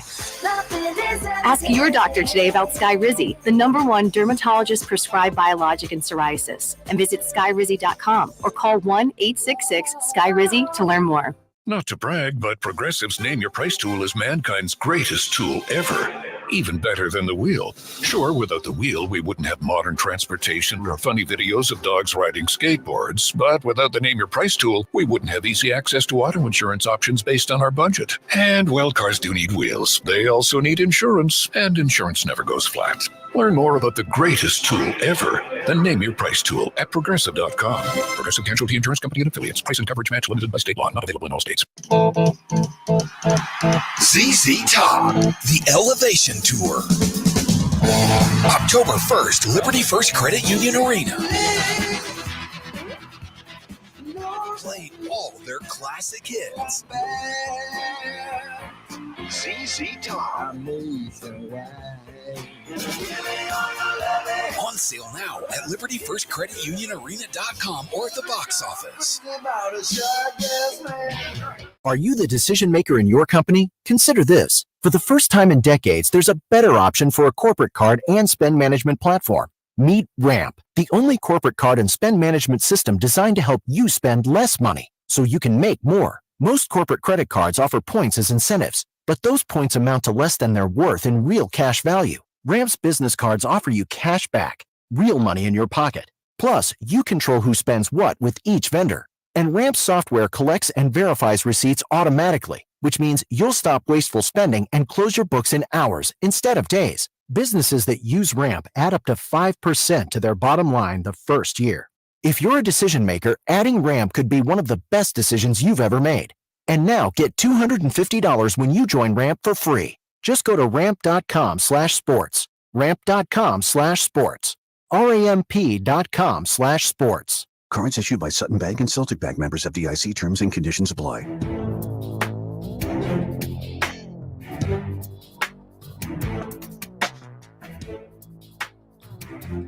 The NCAA Division I Council yesterday approved a rule change that will allow all football staff members to provide coaching instruction during practice and games. A change that removes some restrictions on the NCAA's previous maximum of 11 countable coaches. Things like analysts, GAs, other support staff members, basically can now be engaged in coaching. The decision would go into effect immediately after the meeting concludes today, according to the NCAA. The NCAA said moving forward, any staff member may provide technical and tactical instruction to student athletes during practice and competition. The new rule maintains that at the FBS level, only 10 assistants and the head coach are allowed to recruit off campus. The National Service Academies are allowed 4 additional off-campus recruiters. Only staff members who regularly engage in on-campus coaching activities with student athletes can be counted as off-campus recruiters. So we're not talking about changing I think kind of the environment that this creates is you have a situation where you have your head coach and then you have those top assistant coaches, the full-time staff members that, any college football program has around the country. But it basically makes, in my mind, I don't know what other people's sort of read on this is, but like in my mind, it kind of makes it so those coaches sort of become their own version of a head coach of their own position as well. And then there's so many people that you could bring in. So once again, it lends itself to these really, really big college football programs who want to pour all the money into it and they want to be as successful as they possibly can in a super competitive environment to continue to find avenues to be more competitive, right? You are going to be at if you look around the Big Ten, if Nebraska looks around the Big Ten, if any other school looks around their conference or the country and sees that, hey, this is what they're doing here. And they have, former head coaches that are on staff as analysts providing direct technical, like how big are the staffs going to be from a player to coach ratio is going to be really interesting. I would imagine Nebraska already has a gigantic staff and support staff. I don't know if it gets bigger. I don't know if there's more spots that are going to be available. I think it'll be a thing that coaches kind of feel and, I guess just evaluate over time. But make no mistake about it. I mean, the staffs are going to get larger, and they're probably going to get paid more money and all the things like that. It's kind of interesting. My initial reaction to reading this was, oh, this is one of those things where the SEC is going to go, we're doing this and we're doing it a lot, and we're going to be good at football. I mean, they already are good at football, but like baseball, we're going to pour more money into this than everybody else. Yeah. According to the NCAA, FBS programs are still able to have 4 graduate assistant coaches and no more than 5 strength and conditioning coaches. Limits for student assistant coaches will be the same as the number of permissible off-campus recruiters for a football program. The NCAA says, quote, actually, this is Josh Whitman, the chair of the council. No relation. And the athletic director at Illinois. No, you are not related to another person named Josh. NCAA members continue efforts to modernize support for student athletes, and removing restrictions on skill instruction in football will provide those student athletes with increased resources to achieve their greatest on-field potential. At the same time, the council determined that maintaining limits on recruiting personnel will preserve the competitive balance in recruiting, while also localizing decision-making on how to best maximize support for these student athletes. They are going to, and so in my mind, this runs kind of congruently with, it at least sets the table for the roster sizes to be cut down a little bit. We don't know when, we don't know where, we don't know how many that it's going to ultimately settle at when the dust all settles on this whole, big settlement 2024 or 2025, whenever it ends up finally coming down. But it does set the table for this. It sets the table because there's going to be more people supporting so when you have only 100 people on your roster, and kind of walk-ons don't exist in the traditional way that walk-ons used to exist anymore. Everybody is getting, kind of treated the same, and they're getting the fullest amount of support that they could possibly kind of get within the walls of your football program. And, the biggest programs out there, Nebraska is probably one of them. Nebraska is definitely one of them. That's going to say, yeah, I mean, if everybody else is getting this much support, then we have to do it too.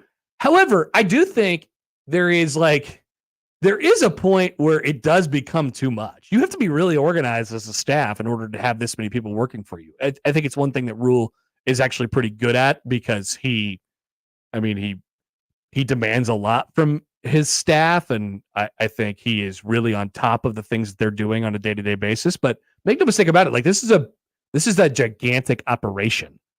A gigantic operation that's really, really difficult. And so when you bring more people in, and then you're focusing more attention, you're getting that ratio closer to 1-to-1 on the student to coach, as far as the, technical instruction is concerned.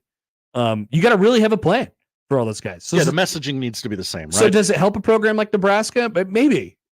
But once again, we still have to figure out where the dust is all going to settle on this. This is from the ESPN story from Heather Dinich. The rule is meant to address the large staffs, some of the bigger problem program.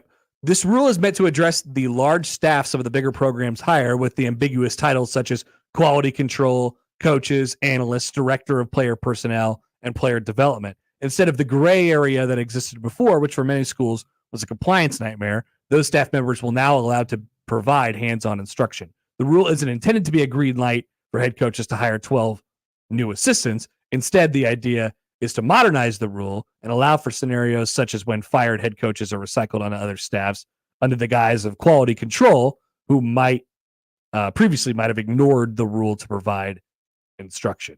So basically, the NCAA is saying, we don't care anymore, and we are getting sick of punishing people for quality, for instruction that is illegal. So why not just make it all legal? It's the same thing that they did with, NIL and tampering and, all this other stuff. Connor Stallions now totally legal.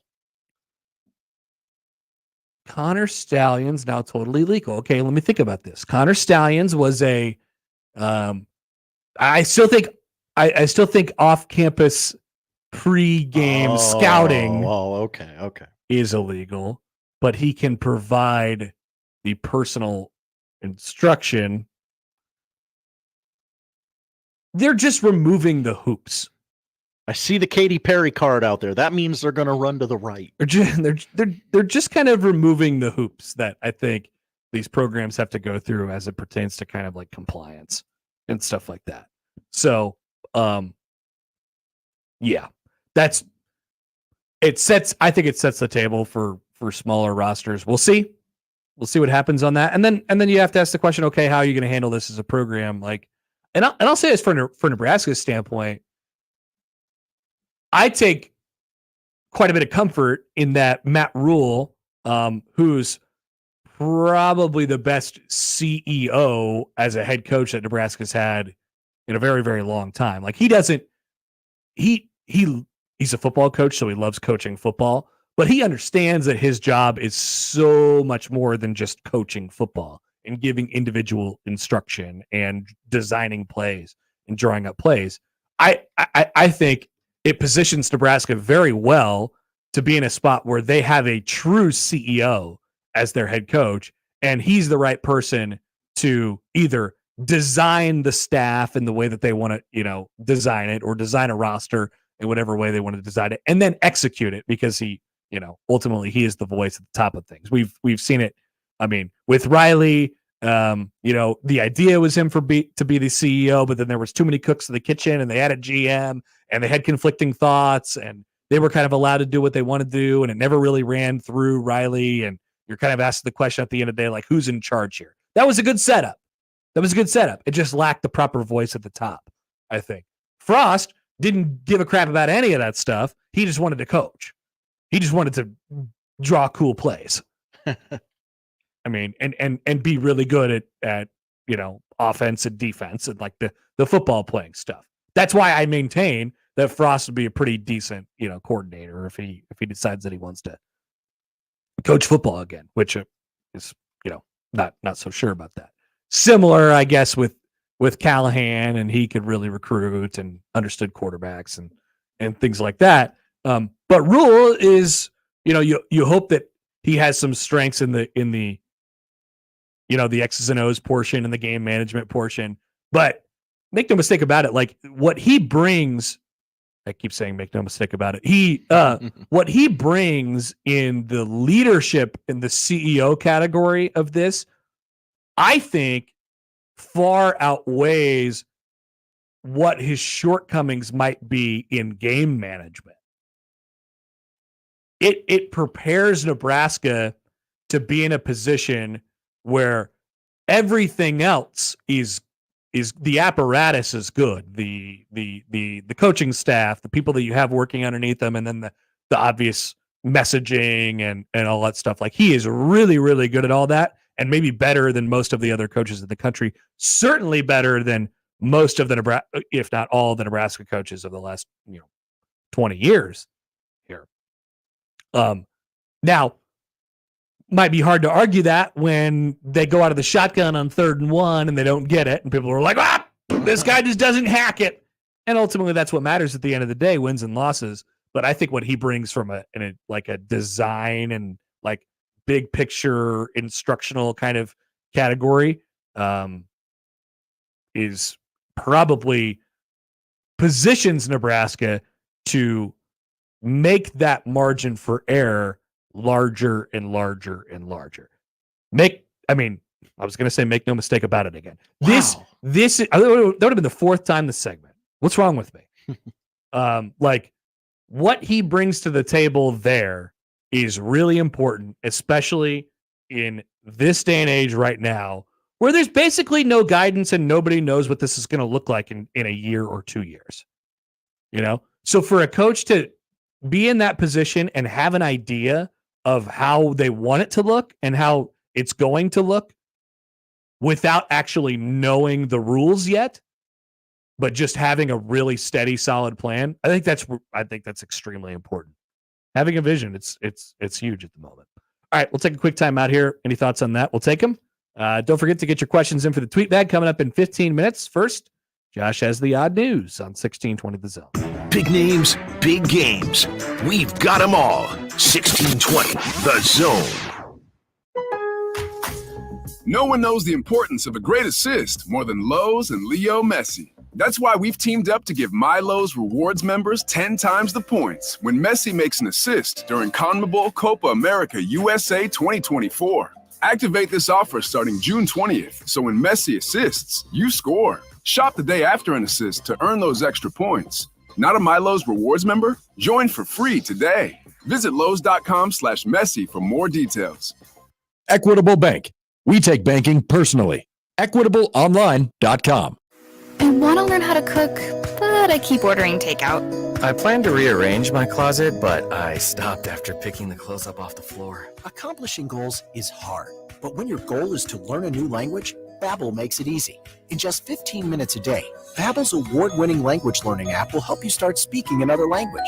Start having conversations in as little as 3 weeks. Comment tu t'appelles? Comment tu t'appelles? Vous êtes où? Vous êtes où?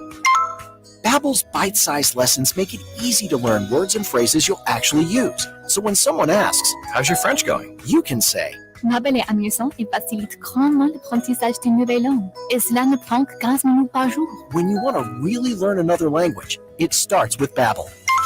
Babbel, language for life. Celebrating 10 million subscriptions sold.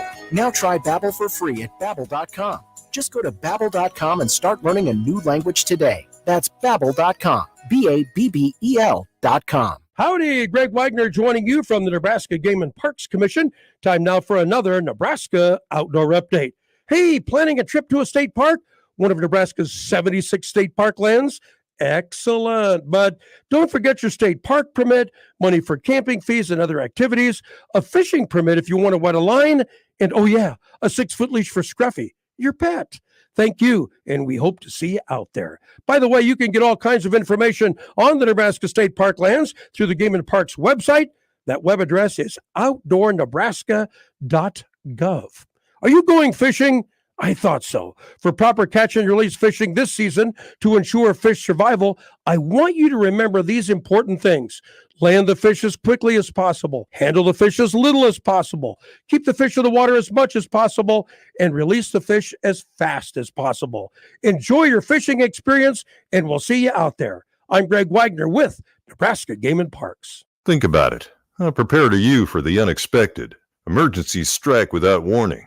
And we all know something big will be thrown at us soon. Being prepared makes all the difference. This means having a reliable food supply stored to use during tougher times. That's why at My Patriot Supply, we sell thousands of our 4-week emergency food kits every week. Each kit is packed with delicious, easy-to-prepare meals that provide over 2,000 calories per day. These kits are designed to stand by for up to 25 years, ready to use when you need them most. This week, save $50 on every 4-week emergency food kit you need. Simply go to mypatriotsupply.com and secure one for each family member. That's $50 off every 4-week emergency food kit. Order by 3 p.m. and your kit's shipped that same day. It's better to have emergency food than to need it and not have it. Shop mypatriotsupply.com. mypatriotsupply.com. And now we've reached the point in the show where Josh Odson reads the peculiar, the bizarre, the comical, the odd news with Odd Son. Odd news, Odd Son. See what we did there? The odd news with Oddson. All right, once again, Tweetback's coming up in 10 minutes. Get your questions in, and we'll rip that thing open at noon. But first, Josh has the odd news. That's right, I do. We begin in Cincinnati. The Reds yesterday. They were playing the Pirates at Great American Ballpark. Hunter Green uncorked a fastball and then vomited all over the pitcher's mound. Oh, I didn't see this. Oh, yes. No. Green walked the first batter he faced, and then in the ensuing at-bat, he threw up everywhere. The Puke Boys. Yeah. Don't check out the video. It occurred just moments after the ball hit the catcher's mitt. He needed a few seconds to compose himself, but afterwards stayed in the game. Unfortunately for the Reds, Green didn't pitch well after making the mess. He gave up 6 runs on 7 hits in 4 innings. After I throw up, I really have a hard time composing myself. I'm really shaky for a few minutes. Mm-hmm. So, okay, I'm watching it now. There was a lot of it. Which was more immediate? Him puking after that pitch or Jim Schlossnagle taking the Texas job after saying he wasn't going to take the Texas job? Schloss. It's very close. I mean, he was probably in the, and they just show the batter. They just show the batter because it's like one of those things where the guys run onto the field and they don't want to show them. He's like, yeah, we got a graphic scene out there right now. We're just going to show people's reaction to this. Cut to anything else. Cut to literally anything else. So pitch, swing and a miss. Blah. I mean, literally that fast. He was probably puking as he was throwing it. He definitely sensed it, right? Yeah. Like, oh, this is happening. Yeah. And he probably knew it was happening because he also did it last week during a pitching appearance. What's up with this guy? Last week he blamed it on the weather. Why did he get this guy some fluids? Some Gatorade or something. Yeah. It's probably literally everywhere in the dugout. Ugh. Ew. This is disgusting. You just keep watching it. I know. I really do. Oh, man. As an on-camera upchucker, I'd like to welcome Hunter Green into the club. That's right. We meet on Tuesdays. Apparently, the broadcast later on, they were talking about Hunter Green's night. He gave up 6 runs and 7 hits. And they said later in the game, it's an issue when your starter doesn't give you any length. It could be tough to stomach. Feels purposeful. Yeah, I think so. I think so. Truck spill of the week. Oh, good. This one happened in California, where the California Highway Patrol, that's right, CHIPS, said that, Connor, would you care to guess what the contents of this truck were? I will give you a category. Okay. Food. Okay, so the context that I have to work with here is that this is in California. Can you tell me which part of California? San Mateo. All right. Let's say bananas. I'm going to go close. Okay. Do you want one more guess or do you want me to tell you? Pineapples. Hit it. Sorry. Simple. Pineapple. No, avocados. It was avocados. Avocados from Mexico. The California Highway Patrol said the truck was carrying at least 16,000 pounds of avocados when it collided with 2 other vehicles and flipped over at 3:40 in the morning. Yikes. On the 101. The crash blocked 3 lanes of traffic. Vehicles were able to get by in the numbers 4 and 5 lanes. No one was injured. Hours later, crews were working to get the truck upright and clear it from the road, which involved unloading all the boxes of avocados. Pineapple. Most of the truck's load was saved, but some avocados spilled in the collision. Are we still in an avocado shortage?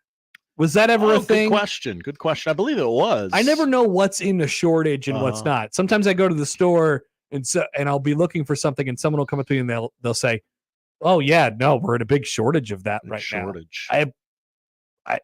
What are we in a shortage of? Sriracha. Oh, are we still in that? Yeah. Bad pepper crop last year. Let's see. Did you Google what are we in a shortage of? I Googled what are we in a shortage of right now. Okay. I'm curious what came up actually. Well, some articles from COVID where people were talking about like, oh, we don't have any masks or ventilators or respirators or dialysis machines. Chain. We're halfway through 2024. Don't be blaming the supply chain anymore, okay? You're just bad at ordering things. Or yeah, you're just trying to make things more expensive and then saying, "Oh, we don't have enough." That's called price gouging and it's illegal. 11 products to buy now as supply chain shortages loom. When was this article put out? October 12th, 2023. Okay. All right. So what do we need to stack up on? Wheat, corn, sunflower and other oils, tomato products, milk, sugar, and sriracha. How can I stock up on milk? Those are all It's good for really like 10 days. essential food items, Yeah. and then sriracha. I don't think we have a sriracha shortage in America. I just think people really like sriracha. It's very popular. Hey, how about this? Unable to keep up. Yeah, I have one quick one here. please. Speaking of Texas A&M, Oh no. Aggie baseball All-American outfielder Jace Laviolette has entered the transfer portal. Gee, wonder where he's going. Oh no, this is a hard one. This is going to be bad. Can we do shows from I have Texas A&M Texas baseball series? I have next another year? one. Freshman third baseman Gavin Grahovic has entered the transfer portal. Oh, huh. Grahovic did not attend a team meeting this morning and hit 23 homers this year as a freshman. Holy God. Trev! I just want to go to this series. Wake so up, bad. Trev! Wake up! Your players are in the portal. Presser? Are they really going to go to Texas? I mean, that would be wild. I mean, why wouldn't they? I mean, so Jace Laviolette he's going to be like a top 15-ish pick in the draft next year. Yeah. Gavin Grahovic is one of the best freshmen in the country this year. He could be a top-ish, first round guy in 2 years. This is nuts. Are they really all going to Texas? Where do you think they're going, Well, Connor? and then there was the other. I'm pretty sure Gavin Grahovic's dad did a tweet about how, hey, you should come to Texas A&M because it's the best, or whatever it is. Like this is where you go. I wonder if that tweet got deleted yet. It'll throw him off the scent, son. Don't worry, it's a good move. My God. All right, one more odd news story. We go to New Jersey, where the town of Peapack Gladstone. It's a small Peapack? Yeah, it's a small New Jersey town of about 2,500 people. Hour and a half outside of NYC. There's about 60 geese in this town, and these geese are just crapping on everything. That's pretty normal activity for a goose. Yeah, they want to get rid of the geese. They'd rather not have the geese crapping on everything. So they have a solution. They've obtained a portable gas chamber and are going to murder all 60 geese. Oh, no, Josh. This seems a little cruel. Again, the town is 2,500 people. 6,000 signatures have been collected to protest the what would inevitably killing be of the geese? a massacre. Okay. Yes. I thought they were going to protest the geese themselves, because you don't take these steps unless they're a real threat to take over your town. Right. And maybe that's probably what they're scared of. And I assume you have tried other things and those things have failed. I hope you didn't go straight to genocide. The mass killing will occur in the coming weeks when the geese are molting and cannot fly away. Wow. The town's leadership says the slaughter is necessary because the birds are soiling Liberty Park, a green space that surrounds a 1-acre pond in the town's center. We have a social contract with the birds, man. Yeah. Like we kind of just have to live with each other. They don't like us. We don't like them. We're all around. We're causing them problems. They're causing us problems. I just think, it's one of those things where we have to deal with it. We got to deal with each other. You can take some actions to make sure that the birds and the geese don't, take over your places. But I don't think this is quite where I would have gone. City officials have said that the quote unquote goose candy is creating a health hazard. Okay. This is what they're concerned. They're afraid that they're going to lose their town to the geese. To the geese and their goose candy.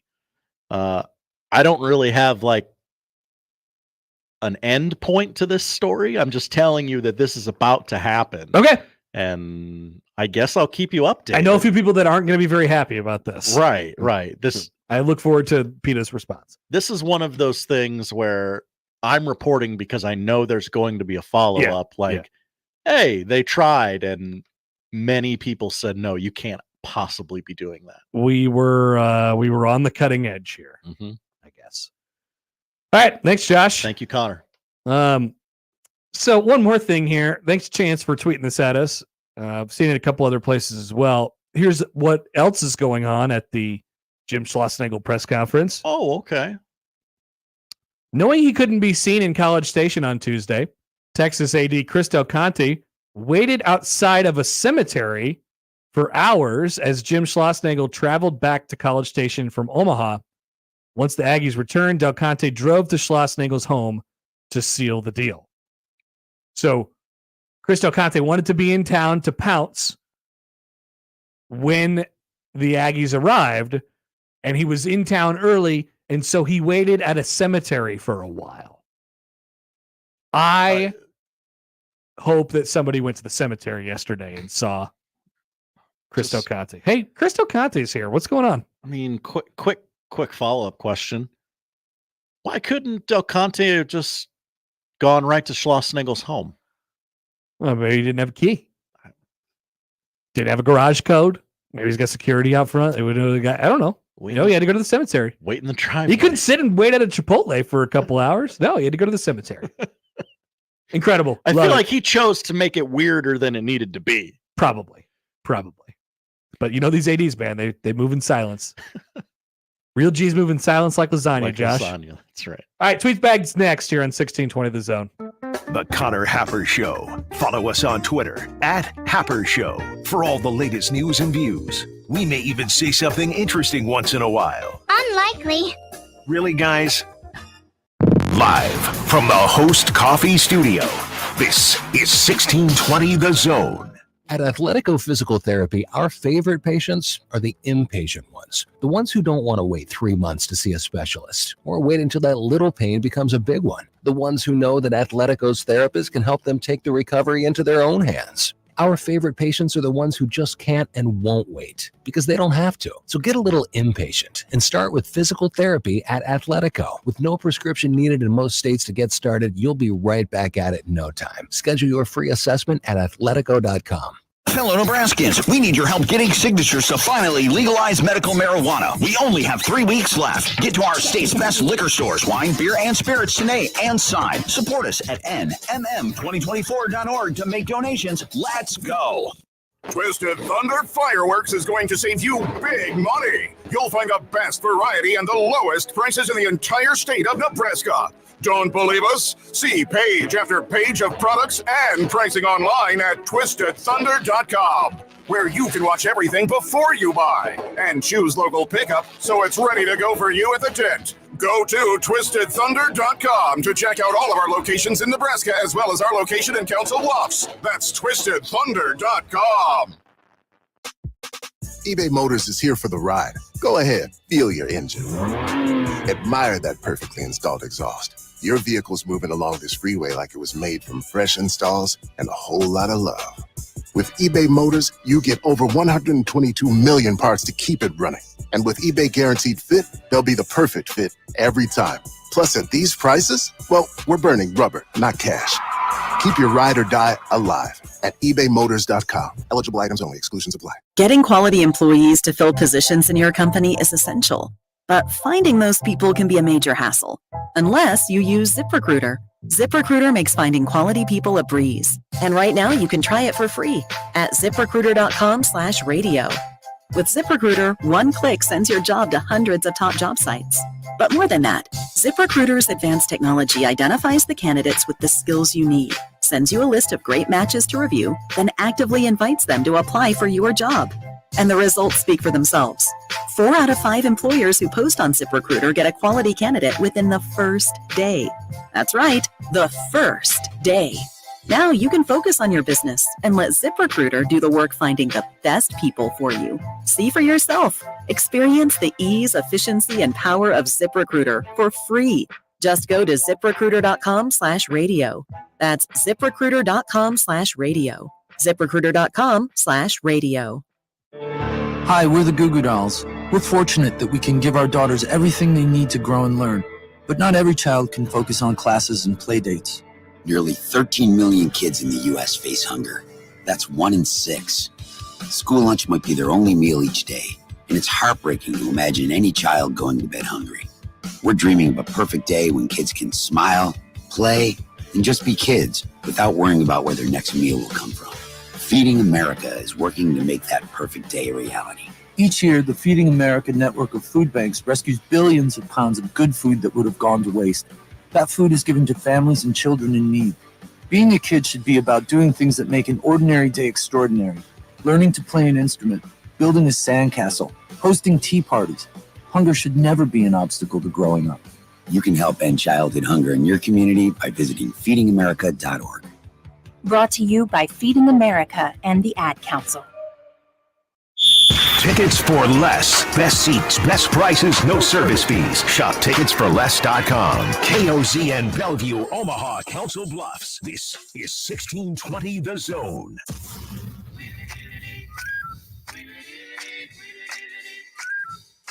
This is the Tweet Bag. You send your questions in and we answer them. Like no other radio segment ever. It's the Tweet Bag on the Connor Happer Show.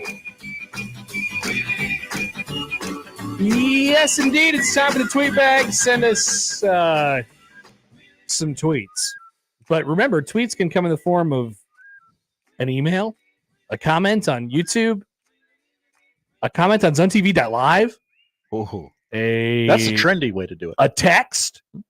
Many, many things, many ways to send a tweet these days. It's amazing. So, Josh, what do we have? We begin with an email from Charles. All right. Hi, Charles. Assuming your team isn't playing, if you were able to attend a Game 7 for the Stanley Cup Finals, NBA Finals, or World Series, which would you choose? Oh, boy, that's a good question. Mm-hmm. NBA Finals. Really? Yeah, did I go off the board there a little bit? Yeah. I just assumed you were a baseball guy, and you said, yeah, World Series. I am, but an intense basketball game where every possession, just means so much. And I guess, the same thing works for a baseball game where like every pitch means so much. But like if you don't have a real rooting interest and you're there for the entertainment, or maybe you're there to kind of like assimilate with the fans that are in the building around you. I don't know why. I can't necessarily explain it to a T, but the first thing that came to my head was basketball. Okay. It just feels like there's probably 20,000 people there. It's smaller, it's intimate, it's a raucous environment. I mean, great basketball crowds are greater than anything else. Like the best basketball crowd on like in an on-campus game or a game that is at a home NBA arena is better than anything else, in my opinion, in sports. I would choose the Stanley Cup Finals. Would you like to explain yourself? Just loud, drunk hockey fans. Not overtime hockey, but Game 7. Yeah, but Game hockey, 7 though, it's a pressure cooker. Unlike a lot of others. I feel like I get that experience in hockey. Like, if I'm going to a Game 7, I am not slamming beers. I'm not slamming beers. Yeah. Like I'm drunk off of the game, and so I feel like I could get a really intense kind of yelly hockey experience in not Game 7. I don't know. I obviously I'd love to go to a Game 7 in the hockey as well. First thing came to my head was basketball. Okay. I'll stick with it. Christopher sends us an email as well. Hi, Chris. Hypothetical scenario. If Omaha was selected as an expansion team for Major League Baseball, with the caveat that a bigger stadium would be required, but it costs Omaha the College World Series. Oh! Would you take the deal? Okay. So in this deal, we get a new stadium and a Major League Baseball team. Yes. But you lose the College World Series. And why do we lose the College World Series if we get a new stadium? Can't possibly have both. Really? Okay. You're a pro town. You can't have college things anymore. So that's Oklahoma City.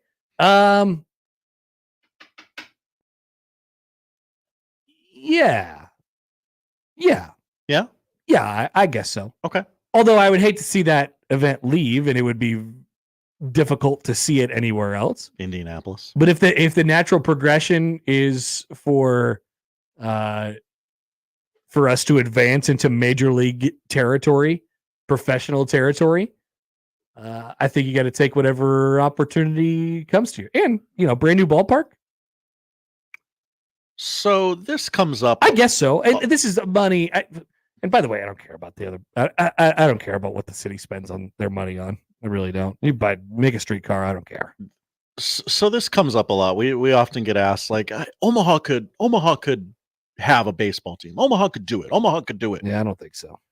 If that team is bad, they're the Oakland A's. Like, no one's coming to that game. Yeah, I mean, first of all, it's just such a hypothetical because it is.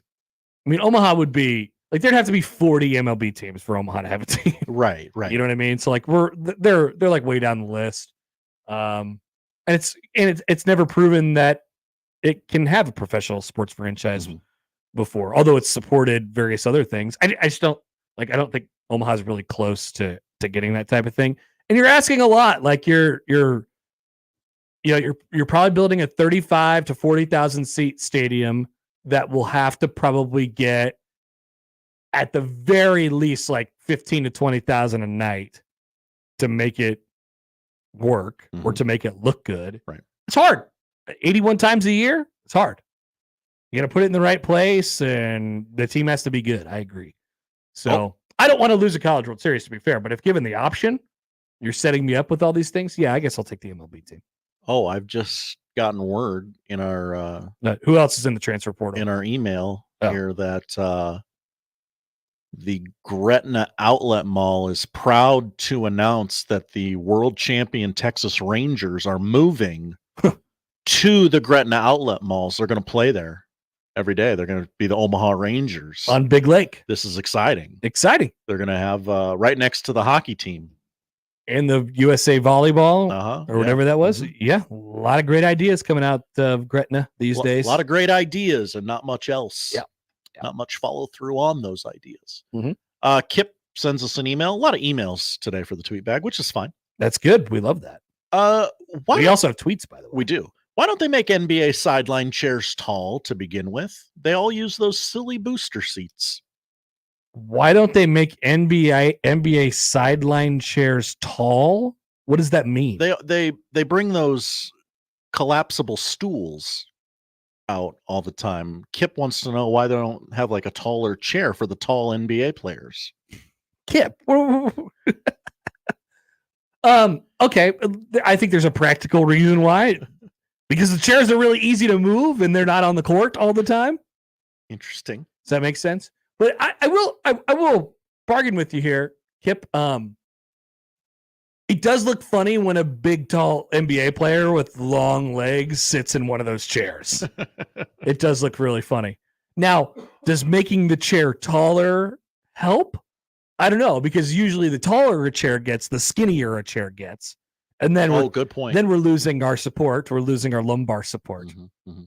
So well, we could get them all adjustable office chairs, but that seems like a waste. Yeah. With rollers. You don't want them being too comfortable. Maybe we can get them all those gamer chairs that all the gamers sit in, but not like that one guy who's canceled now. No, the other guy. Not that guy. No, not no. The guy who wears a fake mustache in the hair. Yeah. They canceled him. Apparently.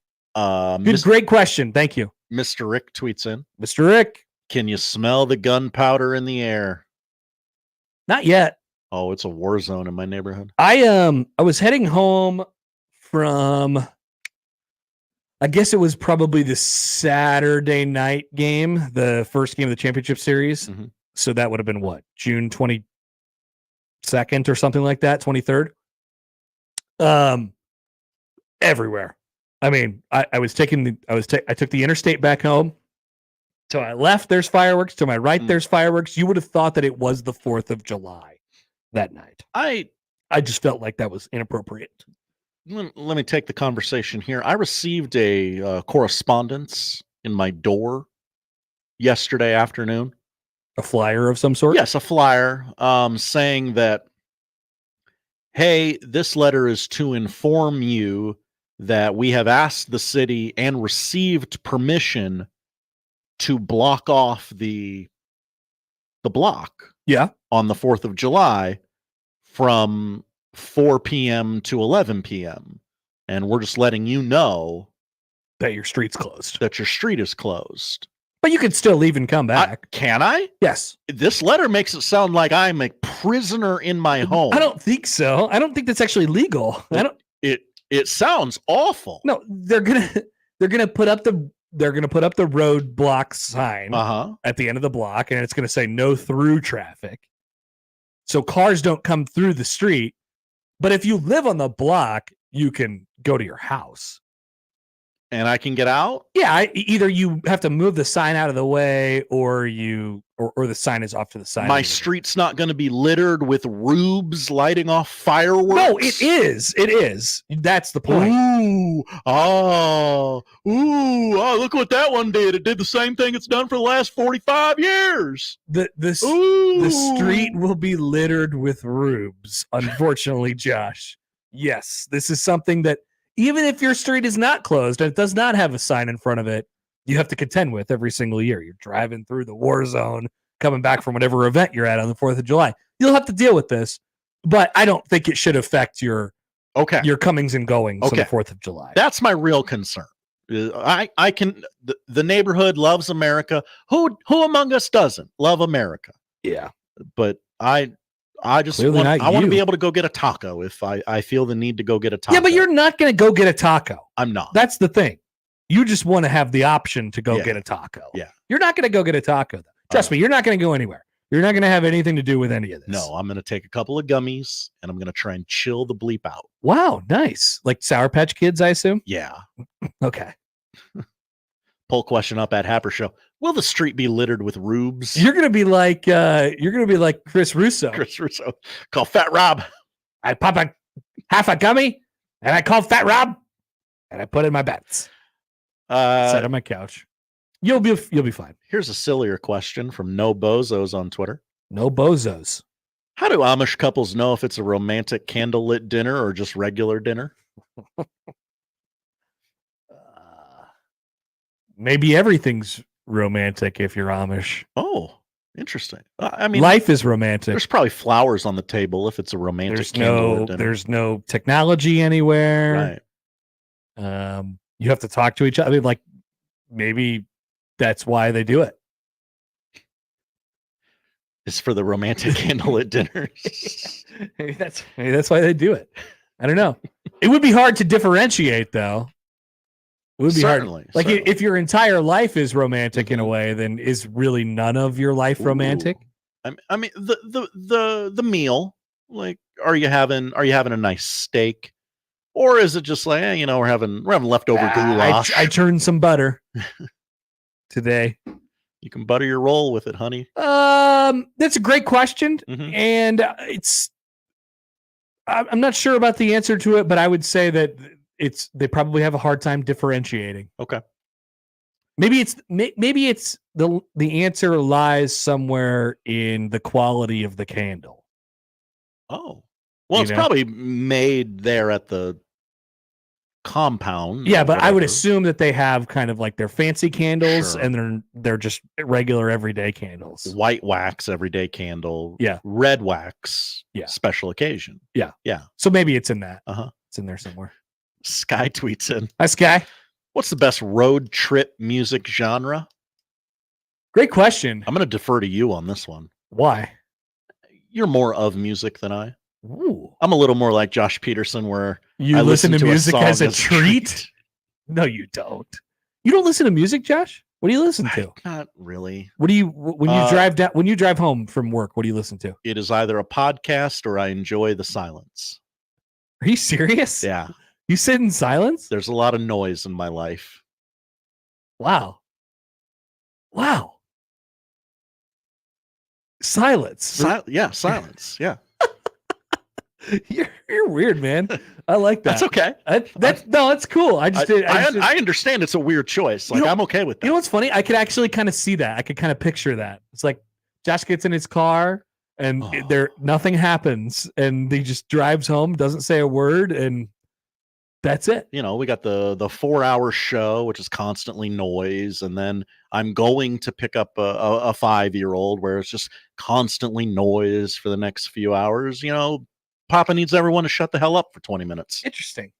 I don't disagree with that thought process. It's interesting though. Mm-hmm. I'm going on a road trip at the beginning of next month to get out to a friend's wedding. So next week. That is correct, actually. Wow. Once again, June 26th. Yeah. Just got to throw those little reminders your way. Really jumped up on me there real quick. I got a lot to think about over the next couple days. So we're going out, we're driving out to Colorado. It's a long drive. And so, basically, and so this drive is like 8+ hours going into the mountains. And if I'm to map out kind of a loose estimate of how I worked through the 8 hours, which is about a typical Big Ten road trip as well, I'll try to get us started with like an hour of just kind of flipping through common, just music. Whether it could be local radio, it could be sports talk, but just like get you going stuff. And then you dive into the podcast. Oh, okay. You rip off, hopefully 2 to 2.5 hours of a podcast. And you're like, wow, I don't want to hear these people talk anymore. And that's where you dive into your like hour 4 to hour 5. That's where you need it the most. And so you need some sing-alongs in there. But as far as the genre is concerned, like surprise, I skew a little bit more toward like, the 70s because of, bit of an old soul. I skew a little bit more that way, but some easy listening, sing along. People know these songs. I'll dive into some, popular songs. I'll hit the charts on my Spotify. Ooh. Yeah, I'll hit the charts. Okay. I'll see what's going on. And usually the charts are just songs that are viral on TikTok right now. Definitely. So I'll hit those a little bit, see if anything else pops up. I'll hit the Spotify DJ and it'll take me around to some different things. Maybe you'll hit another podcast. And then, really the last hour or two is going to be hype. It's going to be hype. Okay. Like we are here. We're throwing on the rap. We're throwing on the harder rock. Oh. And I'm doing some head bobbing and I'm absolutely singing along. Andrew comments does that make sense? Yeah. Okay. Andrew comments in on this. Just got back last week from a 2-week 18-state and DC road trip. I believe he also saw the Braves play at Camden Yards. So good job, Andrew. Was he at the Schwelly-Povich game? I don't know. That's a good question. Andrew, tell us if you're at the Schwelly-Povich game. Schwellenbach might be on the show next week, by the way. And we use Spotify's AI DJ, and it played music we've listened to since we started our account. It was a great decision. I don't trust that guy. I knew that was going to be your response. That's why I brought it up. He comes on and he's like, "Hey, I got something for you," and then like he literally says that. Oh, it's a person. It's an AI person, and then he'll take you through like 3 songs that come from a specific category, and then he'll like check back in afterwards, be like, "Hey, here's some songs that you might like based on what you have been listening to, but they are never songs that I like." Why does it have to talk? Why does it have to talk to you? Why can't it just play those songs? I don't know. It's quite annoying. In that order. And it cuts the song off early because that's what DJs do. Oh. I don't know. There's some positives to that. But on the 18-hour road trip, I mean, why not? Andrew follows up. He was not at the Schwelly-Povich game. He was at the Max Fried game. The Max Fried game. Okay, cool. I got some text here. If you want. Yeah. If you got a good text. By the way, Dave Wright said people forget that the original way to tweet is to send a text message onto Twitter, thus the 140 original character limit. Then that's right. People would read them on a desktop. If you could get, this is from Aaron, if you could get an all expenses paid trip to cover or play any sport for 3 weeks not in the United States, what sport would it be and where? Venezuelan Baseball League. Really? Yeah.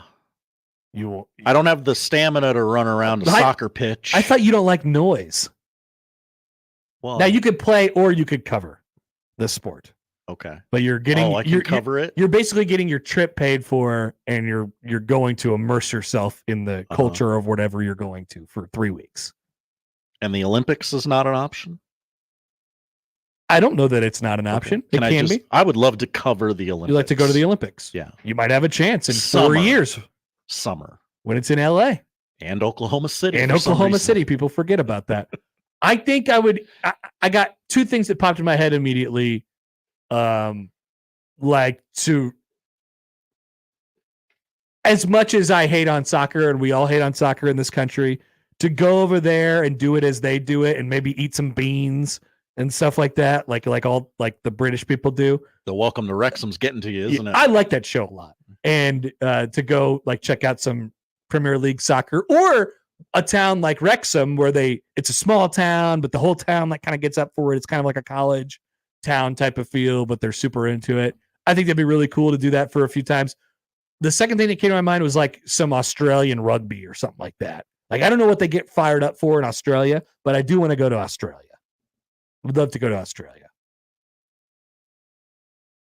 That's my answer.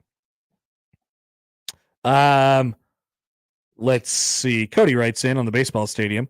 Connor mentions that a baseball stadium would have to be in the correct place to draw 18,000 a night. What location in the Omaha Metro would be the best location to draw that many people every night? I mean, it has to be downtown. It has to be downtown. Yeah. Or in the 72nd and Dodge or something like that. I don't know. It's if we're talking about Gretna and the outlet mall, you're not going to, it's just, there's not enough people around there to go out there every single night. That's why they don't do stadiums like that. That's why they don't they put Kauffman Stadium in the middle of a cornfield, and the Truman Sports Complex in the 70s, and it's becoming increasingly difficult for people to get out there on a daily basis. That's why all these stadiums are moving to downtown areas. So you want to go to the central location of the population, or where public transportation takes you to the most. We don't have a lot of that at the moment. Shout out to the streetcar though. So yeah, I mean, honestly, I mean, if they had a half season of Major League Baseball at the existing downtown ballpark that exists, I'd be curious to see how that would do from an attendance standpoint. Because I mean, that's the best place to do it, probably. The downtown is the central hub of all this stuff. Yeah, it's got to be downtown. It just is. Josh is a get off my lawn guy. That's from Jesse. And old man Doug writes in, what would Connor's best role as a rodeo clown be? A Viking or a lumberjack? I'm not sure I understand the question. What would Connor's best role a rodeo clown? Maybe just what would Connor's best role be? Take out the rodeo clown part. Sounds like a talk to text to me. Viking or lumberjack? Would I be a better Viking or a lumberjack? Viking. Why? Just a vibe. You think I'm more Viking than lumberjack? Yeah. Poll question, is Connor Happer more Viking or lumberjack? Yes, let me get that up.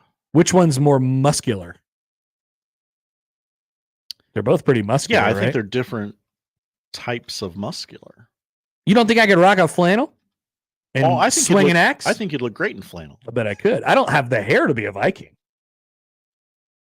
Those guys have long blonde hair. That's true. I think I could be a lumberjack. I'm more woodsy than I get credit for, Josh. There's a lot going on right now. Why are you distracted over there? I'm very distracted. There's a tweet making the rounds. Is it about the cemetery again? No, it's from former Texas A&M baseball player J.B. Moss. Okay. More will come out, but recruiting kids to Texas from burner phones while playing in the national championship game is all-time greasy. Oh no. That is an accusation. All right. It is. Also, another tweet making the rounds. Jim Schlossnagle says he had no communication about the Texas job during the Aggies season. He then mentioned he spoke with Chris Del Conte every day, just as friends. Those are weird sentences back to back. I imagine he didn't say those things back to back, but the tweet makes it sound like he did. John emails in stadium. Nothing going on at Oakview. Put the stadium there. Okay. Perfect. Just plow Oakview out, build a big ballpark, and let the people flood in. There are a lot of people in the Millard area. Yeah. High population center. That's fine. You can do it there. A little bit of money. Hokey Skirt writes in, Happer on the last leg of the road trip, headbanging to Master of Puppets on loop. Yeah, man. Like that's where I mean, it's not like metal, usually, but stuff that gets me excited for sure.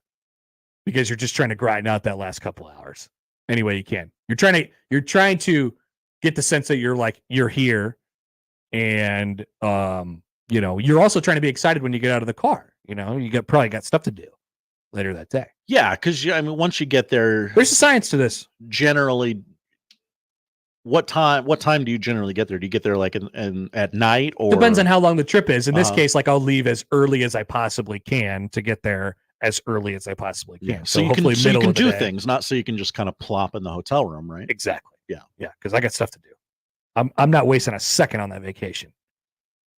Not a second. All right, that's Tweet Bag. Thank you. Thanks for playing. Good bag, everybody. We'll be back after this on 1620 The Zone. Previously on Unsportsmanlike Conduct. I read a book about the idea of aliens being a thing. What is that, a new concept? Someone writing about aliens? No. It talked about if we're going to find aliens, how we hope to find them. Boy, that sounds like a really exciting book. It was a great book. I ripped right through it. Sean, this is why you don't have fun. You don't allow yourself to wonder. I wonder all the time. I wonder how I've made it this long being next to you two.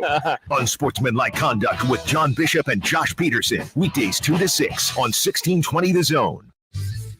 Your Omaha area forecast presented by Funplex Water Park and Rides from the KETV Newswatch 7 Weather Center on 1620 The Zone. After a very stormy Tuesday night, today looking a lot better. A high temperature in the mid to low 80s, lots of sunshine, but a bit of a breeze. Tomorrow we have clouds increase throughout the day. Through the afternoon we have shower chances, but a high temperature near 80 degrees. I'm meteorologist Luke Viggory, KETV Newswatch 7. More with Connor and Josh after this. We're going to have an extensive professional relationship, my man. On 1620, The Zone. How powerful is Cox Fiber? Powerful enough to let your band members in Vegas, Phoenix, and Omaha jam like you're all in the same garage. Introducing Cox Fiber from the company with the fastest download speeds 9 years in a row. It's internet built for tomorrow, today. Cox, always building better. Limited availability in select areas. Speeds vary and are not guaranteed. Cox terms and restrictions may apply. Analysis by Ookla Speed Test Intelligence in Las Vegas, Omaha, Phoenix. Fixed media download speeds Q2 2016 to Q1 2024. Baseball, food, music, and entertainment. It's unlimited fun for all ages at Omaha Storm Chasers games. For the kids, there's the Centris Family Fun Zone. For adults, there's drink specials at the Bud Light Town Draft Bar. And on select Saturday pregame, there's live music for everyone. There's no better way to spend a summer day than with your Chasers family. Get your tickets today at OmahaStormChasers.com. Omaha Storm Chasers family. Everyone get on your feet, stir up the storm with family. Cracklin' Kirk's huge grand opening sale is June 25th through the 27th. Let's check in with Craig from Cracklin' Kirk's to see what's going on. All right, yeah, we have tons of deals going on for our huge grand opening sale. Rainbow snow cone, $9.99. Huge, beautiful fountain. We have 3-inch, 9-on-a-board racks as low as $79.99. You're not going to find that deal anywhere else. Big win. Our premium 7-inch artillery shell kit, $109.99. How about this deal? 4 assorted 500-gram cakes, $88.88. And we got some beautiful new fountains in this year, just $5.99 each. Check us out for all these great deals. Now, those are incredible deals. Go check them out. June 25th through July 4th from 10 to 10 in Waterloo at 301 South Front Street, in Springfield at 102 Main Street, and GetKirks.com for all the specials and location info. Cracklin' Kirk's, giving you more bang for your buck for more than 30 years. GetKirks.com. Think about it. How prepared are you for the unexpected? Emergencies strike without warning, and we all know something big will be thrown at us soon. Being prepared makes all the difference. This means having a reliable food supply stored to use during tougher times.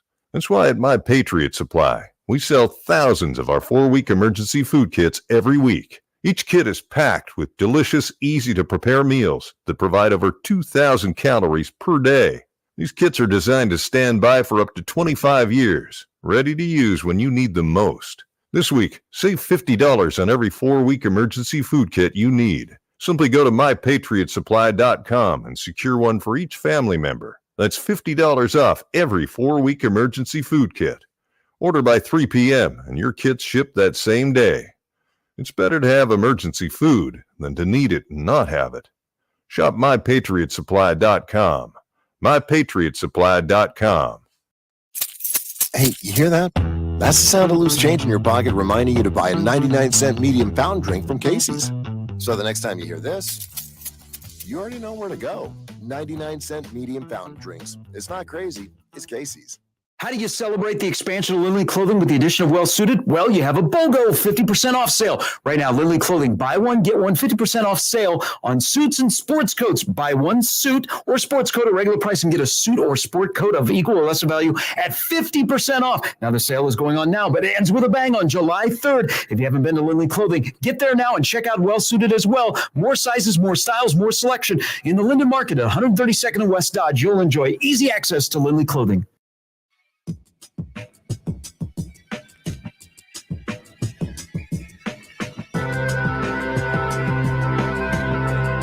Another quick check-in on the TexAgs message board.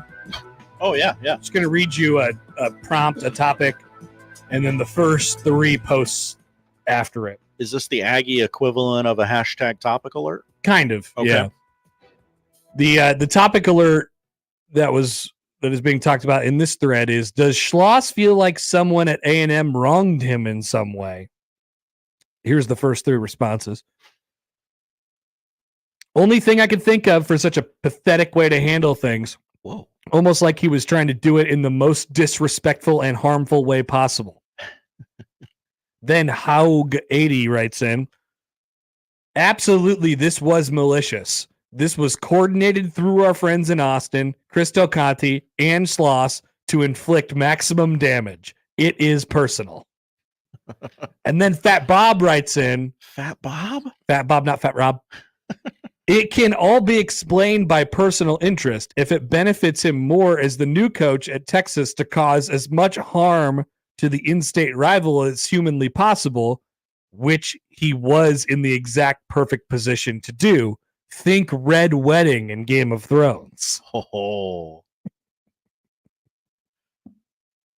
Is this the College Station version of Red Wedding? So this is, yeah, that's good. So this is personal. That's where Texas A&M has brought this conversation. This is personal. He was definitely trying to inflict as much damage as he possibly could. As of course, Texas A&M fans have learned that their coach is left, their entire coaching staff is left, and the gigantic core of its team has now entered the transfer portal. Now, not that those guys cannot, they can go back to Texas A&M depending on which coach they hire. No one does. I wouldn't say that. Not nobody does, but we'll see what they're able to pull out of the. I guess Creighton had a guy come back. Yeah, right. Yeah, they've had a few. Many teams have a few all the time. Okay, now somebody else is sending me a. All right, this is from Message Board Geniuses on the TexAgs board. This is from last night. Absolutely unconscionable. Nothing short of Pearl Harbor or 9/11 for Aggie baseball. Wow. Yeah, I feel like they might be overdoing this a little bit. No one died, right? Everyone's alive. Okay. As far as I know, everybody's alive. Just wanted to double check that. Maybe there was some information I didn't know. Everybody's alive. Okay. There was, but they are taking this very, very personally. Sure. People are angry. Let's check in with our good friend Tom Fornelli. Tom, what's going on? What do you got for us? He's got the Big Ten win totals, odds, and picks. Prediction for every team. Ooh, every team. on their overs and unders, and he's going to tell you which games you win and which games you lose. Oh. So you scroll on down to Nebraska. Of course, their number is 7.5 this year. Does Tom think that Nebraska is going over that number? Now, Tom is one of those people who, constantly mentions the fact that he's believed in Nebraska before and has been wronged by them. How many times am I going to do this to myself? He's often said. Scott Frost was his 9/11. Here's what he says. Overhyping Nebraska in the offseason has become a college football tradition. But I swear this projection isn't about thinking this is the year the Cornhuskers break through. It's more of a reflection of a strong defense, a lot of potential at quarterback, and a friendly schedule. The Big Ten has a lot of strength up top, but there's a lot of wiggle room for everybody else in the second and third tiers. Nebraska is in a spot to take advantage of it. I'll take the over 7.5 from Tom Fornelli. Now here's maybe the more interesting part. Games that you win and games that you lose. Here's how he sees it. This is just one man's opinion. We use it for fodder as we do every summer. Nebraska's wins come against the following schools: UTEP, Colorado, Northern Iowa, Illinois, Rutgers, Indiana. That's 6. That's 6. But I guess one of the losses coming to Purdue. Okay. So he has Nebraska starting 6-1, essentially. Yeah. But then I was like, Purdue, really interesting. What do we have Purdue at this year? Purdue's win total is 4.5, and he's taking the under. Ooh. So just a slip up. So Nebraska goes on the road to Purdue and gets bludgeoned, gets honked at by that train too many times. Maybe they tear a couple ACLs. They beat the every time they go to Purdue, somebody's ACL is going to explode. That's right. And Nebraska starts 6-1. Then they go on in their final 5 games to beat UCLA and Wisconsin and lose to Ohio State, USC, and Iowa, all on the road. In this projection, Tom Fornelli has Nebraska going undefeated at home. Take that, EA Sports. With an 8-4 record and one road win as well at Indiana. And a win against Wisconsin for the first time in 700 years. Exciting. Would you sign on the dotted line for this, Josh? One very sad and disappointing loss to Purdue, but other than that, everything else goes pretty much as scheduled. Yeah. Now losing to Iowa is always going to be a tough pill to swallow. Losing to Purdue in this specific situation seems like it'd be a tough pill to swallow. We'll see what USC's like. He's got them losing the game. Obviously, there's the Ohio State one that's in there as well. But you're beating one of your biggest rivals in Wisconsin. You're beating UCLA. You're going undefeated at home. You're beating Colorado. And you're generally, outside of the Purdue game, losing very normal, losable games. And you're 8-4. This is something I would sign for. It doesn't check every box that I want from the team this year, but it checks enough of them to where, okay, yep, I would accept that. I am fine with that. It checks most of them, to be honest with you. Right. It checks the 6-1. Like I've heard some of the discussions that they've been having on the afternoon show over the last few days of like, what is the acceptable first 7 games record? What is acceptable? What are you happy with? And what are you over the moon with? Like, I think it's 3 different things. Oh, I think there's only 2 options. I think you could live with 5-2. You could live with 5-2. You would accept 6-1, and well, I guess those are the same thing. You'd be fine with 6-1. You'd be happy almost with 6-1, and you'd obviously be over the moon excited if you were 7. Mm-hmm. That's only building in 1 loss, and I agree with that. Like I think that's how I'd lay it out as well. I think and 5-2 creates a little bit of hand wringing amongst some in some fringes of the fan base. It does, but at the same time, you are still 5-2. Sure, and you're 1 win shy of bowl eligibility with 1 extra week, this time, and there's only one guaranteed loss in the last 4 games. Now, there weren't any last year, to be fair. But for reasons that we've already discussed, that this season is a little bit different than last year. You're beating Wisconsin in this scenario. You're starting 6-1. You're not beating Iowa. You're not beating Ohio State. You have one little slip-up loss, and you lose a toss-up game to USC. And you're 8-4, and you're going to a bowl game, and you're playing. You're in this specific scenario. You are. Let me check the order of the games. I always forget them. So he had Nebraska starting 6-1. Their next game would be Ohio State 6-2. UCLA 7-2. So you're 7-2 going into November 16th against USC. You're in the playoff hunt. Yeah.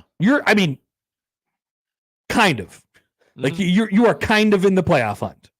Outside looking in, but definitely like there would be some. If everything breaks right for Nebraska, you win the final 3 after starting 7-2, and you end up 10-2 with wins over USC, Wisconsin, and Iowa in your final 3, that is a great argument for a playoff spot. Do they kind of control their own destiny? Right. That's a conversation I'd love to be having on November 3rd. I would be thrilled. So, that is a schedule that, in a sequencing of events that I would sign up for, because what you get over that, like we talked about the range the other day, what you might get over that doesn't so far outweigh that specific scenario. I think if you're 7-5, there's too much room for error there. And you're like, yeah, but I'm happy Nebraska's in a bowl game, but I'm also still sad because I feel like they left a lot out there. In this case, if you're 8 wins, you're only losing the 1 slip up to Purdue. You don't feel like you've left that much out there, theoretically. You only lost to one team that you really weren't supposed to lose to. And you might now, I think in my mind, this piece of it will tell a big portion of the story for this year and how you feel afterwards. We always talk about the feeling after the season. Did you beat somebody you weren't supposed to beat? In this scenario, Wisconsin might suffice that. But it'd be close. I don't know what Wisconsin's going to look like when November rolls around. You could maybe talk yourself into, we got that one. We got that one, everybody. Yeah. And you lost a 50-50 game at USC and you lost a 50-50 game at Iowa, but you probably won one against maybe Colorado and you won one against Wisconsin. I don't know what UCLA is going to be like. Other than that, you took care of business. Yeah, this is a win. Sign me up. Sign me up for 8-4. We've got a deal. Yeah. We've made a deal, finally. Handshake meme. All right, back after this. Mitch Sherman will join us at the top of the hour. Still plenty to come in the Connor Happer Show on 1620 The Zone. For the Jays, the Huskers, and even you Jayskers, we are 1620 The Zone. Are Nebraska craft beers and ciders important to you? Whether you just love Nebraska brewed beers and ciders or you're a full-fledged craft brewery, there are benefits to membership for anyone with the Nebraska Craft Brewers Guild. Their sole mission is to foster and help grow the Nebraska-centric brewing community. Become a member today at nebraska.beer and help advance the craft beer and cider industry in the state of Nebraska. Find out more about the Nebraska Craft Brewers Guild at nebraska.beer. The Nebraska Lottery presents 5 reasons the dollar bill is so great. First, it's always there when you need it. You can always find one folded up in your pocket just waiting to get you out of a jam. Second, it's humble. It doesn't strut around like a 50 or 100 waiting for people to compliment it. Third, it works hard. Whether you need more money for a tip or extra detergent at the laundromat, a dollar bill sure comes in handy. Fourth, it beats lugging around 100 pennies. And fifth, you can use it to buy a Lotto America ticket from the Nebraska Lottery. Lotto America only costs $1. It has a $2 million starting jackpot with drawings every Monday, Wednesday, and Saturday. And you can add the All-Star bonus for an additional $1 to multiply any prize won. So visit a Nebraska Lottery retailer today and buy a Lotto America ticket. Sounds like someone tried to pay with 100 pennies. So sad. Lotto America top prize odds, 1 in 26 million. Twisted Thunder Fireworks is going to save you big money. You'll find the best variety and the lowest prices in the entire state of Nebraska. Don't believe us? See page after page of products and pricing online at twistedthunder.com, where you can watch everything before you buy and choose local pickup so it's ready to go for you at the tent. Go to twistedthunder.com to check out all of our locations in Nebraska as well as our location in Council Bluffs. That's twistedthunder.com. Prescriptions require an online consultation with a healthcare provider who will determine if appropriate. Restrictions apply. See website for details and important safety information. Subscription required. Price varies based on product and subscription plan. Hey guys, did you know there's a generic form of Viagra that works just the same but is 95% cheaper? And you can get it online at hims.com/radio. Through HIMS, you'll get a free medical consultation to determine the ED medication that's best for you. Discreet shipping if prescribed, a 100% online process, and a range of treatment options, including trusted generic alternatives to the name brands, at up to 95% off. ED is personal, and at HIMS, so is treating it. Just go to hims.com/radio and get connected to a licensed medical provider online for free, with zero copay, no expensive appointments, and no awkward face-to-face conversations. To start your free online visit, you need to go to this exclusive address, hims.com/radio. That's hims.com/radio for your free online visit. hims.com/radio. The Zone Inbox is brought to you by Equitable Bank. We take banking personally. Email me, Connor Happer, with the Connor Happer Show at Connor, CONNOR, at 1620tozone.com. Send me your love, your hate, and maybe a few hot takes. The Zone Inbox, presented by Equitable Bank. When you shop local, you help strengthen our community. So if you need roof repair, gutters, siding, even windows, call local Pyramid Contractors. They're the #1 roofer in Omaha for more than a dozen years. Let Pyramid Contractors come and give you a free estimate. Give them a call at 402-502-9300. That's 402-502-9300. Or visit them online at PyramidRoof.com. Never settle for less. Let's get back to the Connor Happer Show on 1620 The Zone. Here comes the clown.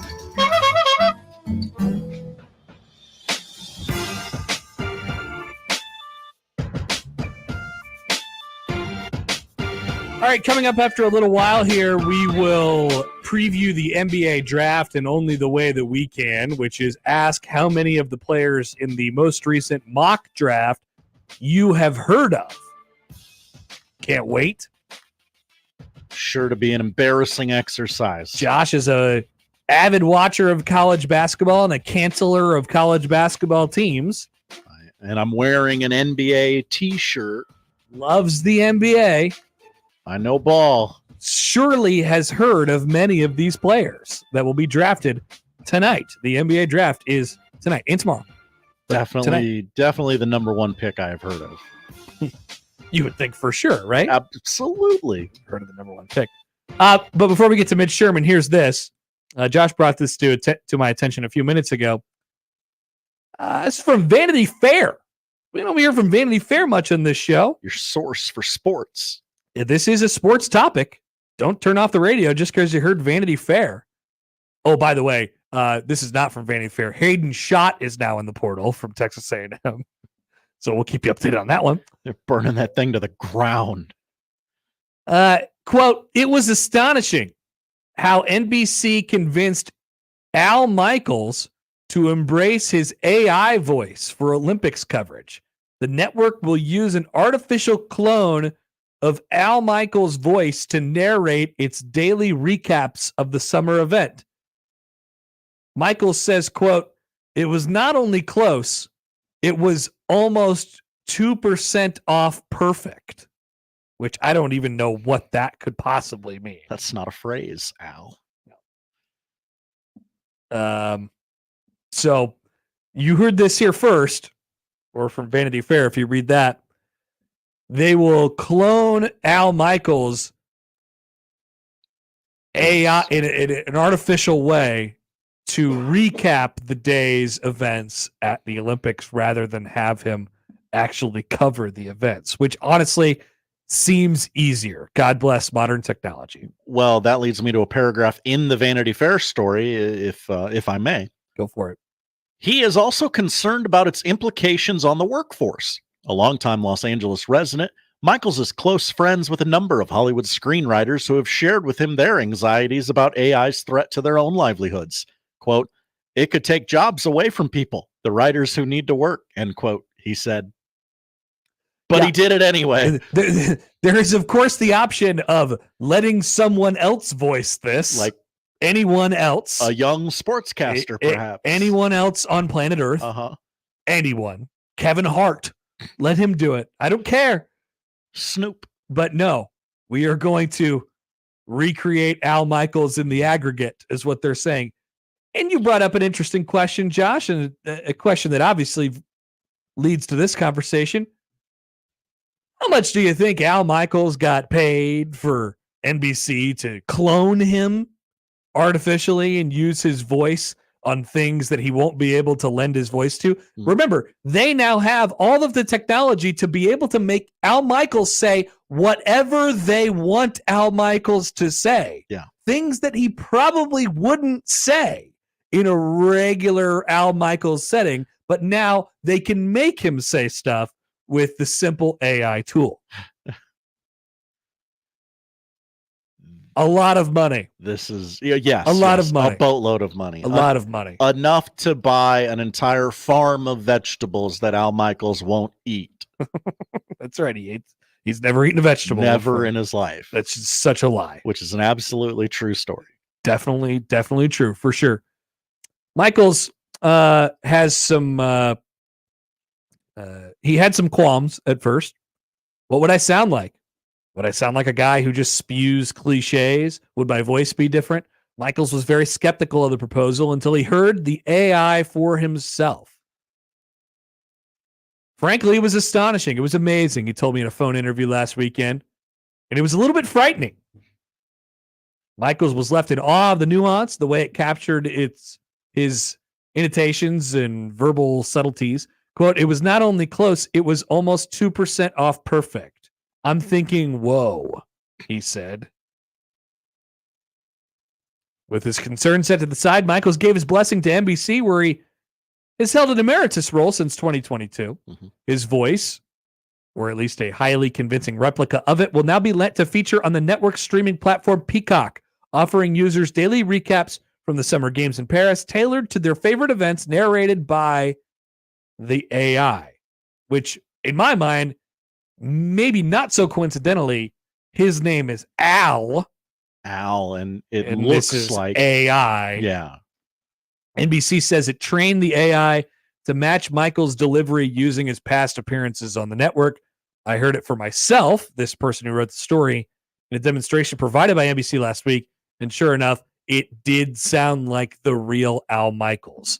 They were able to do exactly what I shouldn't say exactly, Michael said, catching himself before conceding too much to the robot. It sounded like I might say in certain situations. Front Office Sports has released a clip. Oh, and I will play it now. Please do. Oh, by the way, one more. Caden Sorrell has entered the transfer portal from Texas. They all can't go to Texas. Well, I don't think so. This is AI Al Michaels. Ty Kelly, welcome to your daily Olympic recap, your personal rundown of yesterday's most thrilling Olympic moments. Since you're a swimming fan, let's head right to the pool. Team USA secured a stunning victory in the men's 4x100 meter medley relay, smashing the world record. Over at the diving venue, Krista Palmer showcased resilience and skill, overcoming past knee surgeries to qualify for the women's springboard final. Meanwhile, a tough break for Canada's Pamela Ware as a failed final dive scored 0, ending her bid for the final. Check out these highlights from yesterday's action. Okay, so it definitely sounds like Al Michaels, but my question is why? Why do we need to do this? Why does it have to be Al Michaels telling me that here's your swimming highlights for the day? Yep. That's stupid. Could have just been any sportscaster. It could have been, they didn't have to have a narration. No. At all. It's like the DJ on Spotify. Why is he there? I don't know. Just play the songs. That's all I care about. Do you believe in sentient beings becoming self-aware? Yes! I mean, it definitely does sound like Al Michaels. It absolutely does. It's probably, that's his voice. Asian Joe writes in. Hi, Asian Joe. On the JTech Construction Zone Twitter feed. By the way, speaking of JTech, Herbie Husker Picture Day is coming up. Hello. At JTech at 6200 Havelock in Lincoln. That's right. The picture with Herbie Husker on June 28th, which is Friday from 3 to 5 at 6200 Havelock at JTech. Herbie's going to be there and he wants to take a picture with you. Anyway, on the JTech Construction Zone Twitter feed, Asian Joe, there's not enough AI to clone Lee Corso or Lou Holtz's voices to make them understandable today. I would love. I like to hear AI Lou Holtz. This is a rundown of the top 25 scoreboard from Saturday's action. I would not want to hear Lee Corso. That would just be kind of sad. We begin with the Bulldogs of the SEC, Georgia, number 1 in the country, between the hedges. Say something about Ohio State being soft, Lou. Ohio State and their soft-ass schedule. And that skirt-wearing Ryan Day. What's up with Ryan Day's beard, Lou? Looks a little painted on, if you ask me. Just for men. The kids keep calling me the original Hawks Tua. I don't know what that means. Oh, Lou, how'd you find out about Hawk Tua? It's just what the kids keep saying to me. I don't know what it means. Email from John. Hi, John. AI Al Michaels sounds much better than AI Mike Schaefer. Remember when we tried to talk to AI Mike Schaefer? Very robotic. NBC's got better tech than we do. They got better, the full power of Peacock. I think AI Lou Holtz got a chance here, Josh. That's pretty good. Yeah. Pretty good. All right. I'm just really passionate about it. Passionate. Back after this with Mitch Sherman of The Athletic on 1620 The Zone. Live from the Host Coffee Studio, this is 1620 The Zone. Hi, this is Doug Nodgard with Equitable Bank. Great service never goes out of style. When the digital age dawned, many said computers would be able to handle many of the interactions that used to take a person. Boy, were they wrong. How many times have you called your bank and gotten a recording to press 1 or 2? Not at Equitable. Not only does Equitable answer your call in the first ring, it's answered by a human being. That's because Equitable Bank values its customers. Equitable Bank, we take banking personally. Member FDIC.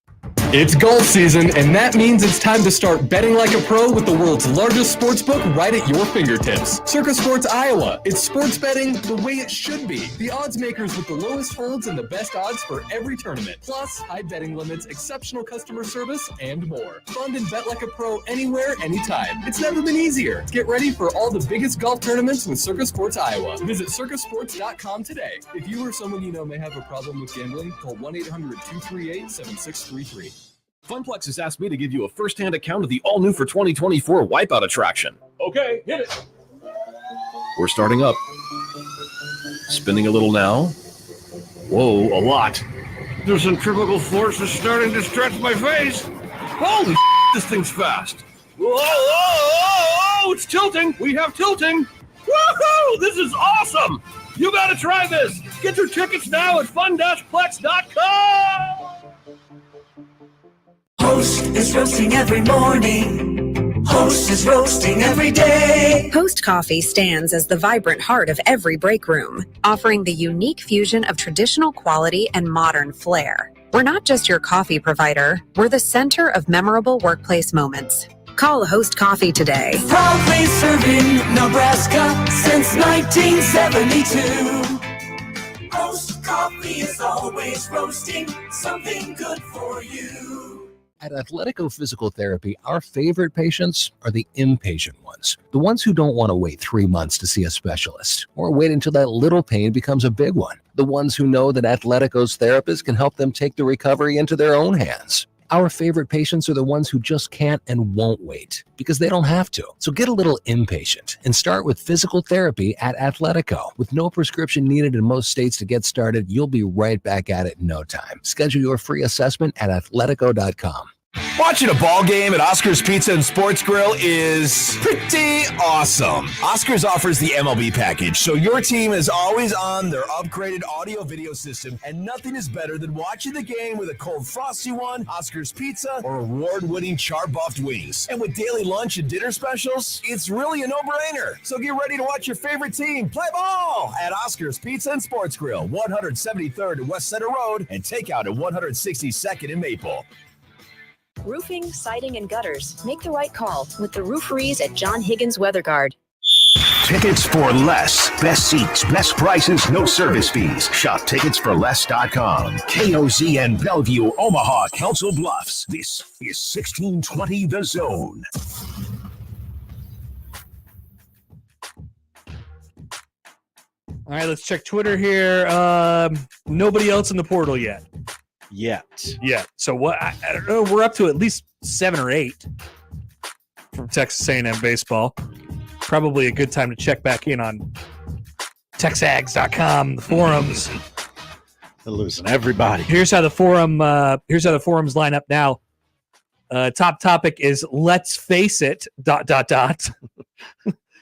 Is this the acceptance stage? They are quickly working through the stages of grief. Actually, no. There's no. Wow, this is actually from Aggie in Nebraska. Oh, hello. ... For months, there has been a wolf in the hen house. These cliches are amazing. I don't think Schloss made intentionally bad faith or program decisions to tank A&M season, but damage can be much more subtle than sending a base runner at the wrong time or pulling a pitcher too late. However, if the rumors are true, if he's known for months that he's leaving and taking an entire coaching staff with him,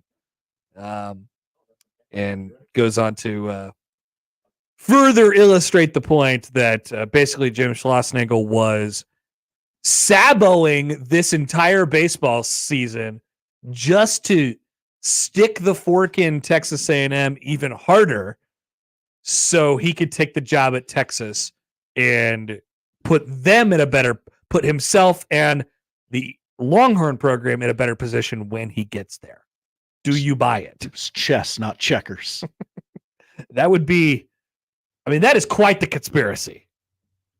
I'm here for conspiracies. It's quite the conspiracies. We're joined now on the 42 Degrees of Source hotline by our good friend Mitch Sherman of The Athletic. Mitch, good afternoon. How are you? I'm well. How are you, Connor? Good. We've just been checking the TexAgs message board for about the last 3 hours. There's some good calm, stuff in there. Pretty calm over there, I imagine. Yeah. So there. I don't know if you checked the news over the last couple hours. He did his introductory press conference, and the entire former Texas A&M team is basically in the portal. Yeah, it kind of hurts when Jace Laviolette heads into the portal immediately after the coach leaves. I mean, I'm as the old saying would go, I may have been born at night, but it wasn't last night. And I don't think that these guys just found out that they may need to be on the move after the season yesterday. You don't go in the portal. It could have at least strung it out till Friday to make it look a little more above board, but something was going on before the Aggies were done playing in Omaha, probably long before. And it's a bad look. It's a bad look for Schlossnagle. It's a bad look for really everybody involved there. And it puts our old friend Trev Alberts in a difficult spot. It's a great look for rivalries, though. Rivalries are back with this. This might be the rivalry to end all rivalries. And now Trev Alberts, like you said, has the he gets to make the next move here in this fun little game of checkers that we're playing across the college baseball world. Everything that's led up to this over the last 36 hours has put Trev Alberts in a more difficult spot, because it's not just that Texas A&M lost its coach after playing for the national championship. It's not just that he went to Texas, the hated rival, but Texas is also coming into the SEC officially next week. And there's now this presumption that the Longhorns were tinkering with Texas A&M's success as the Aggies had their first legitimate chance to win a first national championship in a major men's sport since 1939. And on top of that, all of these players are leaving Texas A&M, some of them presumably to land at Texas. So, Trev's got to go out and hire a coach. And there's probably in this situation only about 3 or 4 coaches in the country who would make Texas A&M fans happy. Like he of course needs to hire the best coach for Texas A&M baseball, but he's got to make a splash. Right. You have to you can't just go hire a good young coach at this point, or Aggie fans are going to be irate at him. Like they feel so undone, so exposed, so gotten over by Texas that I think it's more important for Aggie Nation, Aggie Land to make a splash with this hire than it is to actually hire the right baseball coach. And I don't know if there's somebody who fits both of those categories. And if there is, I don't know that Trev Alberts can get him. So he's in potentially a no-win situation. So we were talking about it earlier, and not to go too deep on this, but Trev is definitely not the type of person who makes hires to make splashes. Like that has not been his MO before. So like you said, he's in a pretty tough situation at the moment, doing something he's only hired one baseball coach in his time of being athletic director. It was a very low profile hire.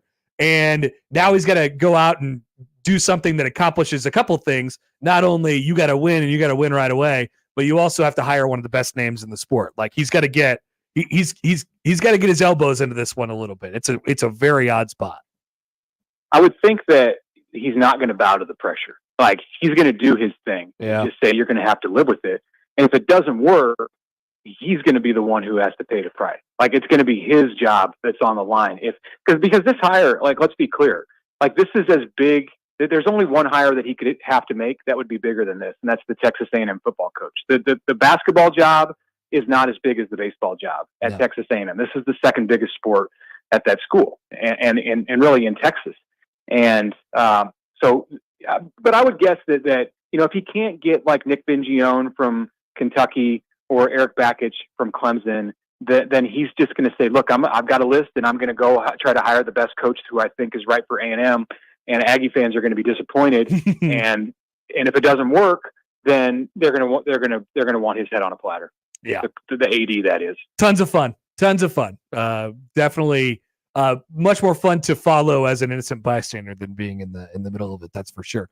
Mitch Sherman of The Athletic joins us here on the 42 Degrees of Source hotline. Okay, so I think they asked you yesterday about this on the afternoon show. The question in your mailbag about the 7-0 start. We just saw a prediction from another college football writer who basically said Nebraska is going to start 6-1 and they're going to accomplish the 8 wins. I'll ask it to you in a similar way. Would you be disappointed? Would you feel like there is probably more left out there if Nebraska starts 5-2? Would you feel good at 6-1? Obviously you'd feel very, very good at 7-0. This is going to tell a big portion of the story in Nebraska's season this year, how those first 7 games turn out. But I think we're all in the point right now where we're saying, well, it's got to be at the very least 5-2. Yeah, I think 5-2 would feel a little bit disappointing, to be honest. And it depends. Not all 5-2 is 5-2s are created equal, but 6-1 is like, I think the threshold is the expectation, and that's putting a lot on Matt Rhule. Talk about putting pressure on people. I mean, he's got it on him too. I don't know. I mean, look, if you start 5-2 and then beat UCLA and beat USC, or beat Wisconsin, win at Iowa, then it's palatable for sure. I mean, whatever you got to do, if you can get to 8 wins, it doesn't matter if you start 5, 6, 7 wins in your first 7 games. Like you get to 8, then that's probably a success. But it's going to be a much more difficult climb, of course, if you're 5-2 versus 6-1 or 7-0. And I think 7-0 is a little pie in the sky. Like that's just not what this program has been in recent years. You might be favored individually in each one of those games, but and we don't know. We don't know like if Illinois is going to come into Lincoln undefeated, or if Nebraska is going to go to Purdue and it's going to be a resurgence this year for Purdue.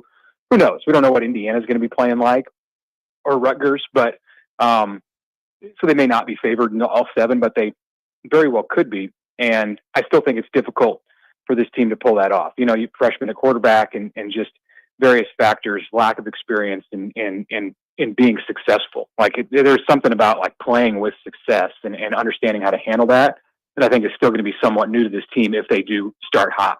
Which is the more important box to check this year? This is kind of another way of asking a very similar question. The more important box to check: Nebraska takes care of business in games that they're quote unquote supposed to win, or Nebraska wins a game or two that they're not supposed to win. I think taking care of business.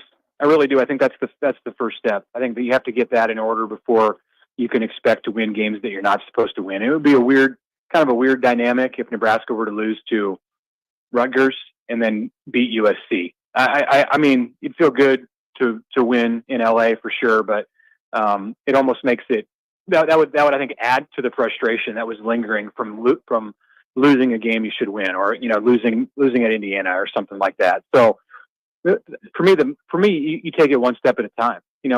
It's like with any sport. Like, I mean, we're talking about college baseball in this conversation, and I've often seen how teams, win a regional, then you win a super regional, then you get to Omaha and you get it handed to you, and then the next time you come, you're just better prepared. And it's that way in college football. It's hard to go from like A to D. So first things first, win the games you're supposed to win. That was the foundation of Nebraska football when it was a successful program. And then you can start to peck away at like a big upset, a signature win. I mean, and you can always do them both in the same year too. Sure. Yeah. The linear growth part has always been like, I think that's always how Nebraska fans view it. Just like if you're looking at Nebraska football in like a 3-year time period or something like that. Yeah. It's, this is the year we get to a bowl game. This is the year we get to 8. This is the year we are competing for a college football playoff. So it doesn't always work that way. And sometimes you're at the mercy of what the schedule kind of affords them to do. So I think, Mitch, I want to get your thought on this. Like, Nebraska's at this interesting crossroads this year where they have a freshman quarterback and they might not be like fully ready to go for whatever they're going for, or get that big win or whatever it might be. However, the schedule kind of lines up for them this year. Like I'm always curious about how it feels kind of at the end of the year.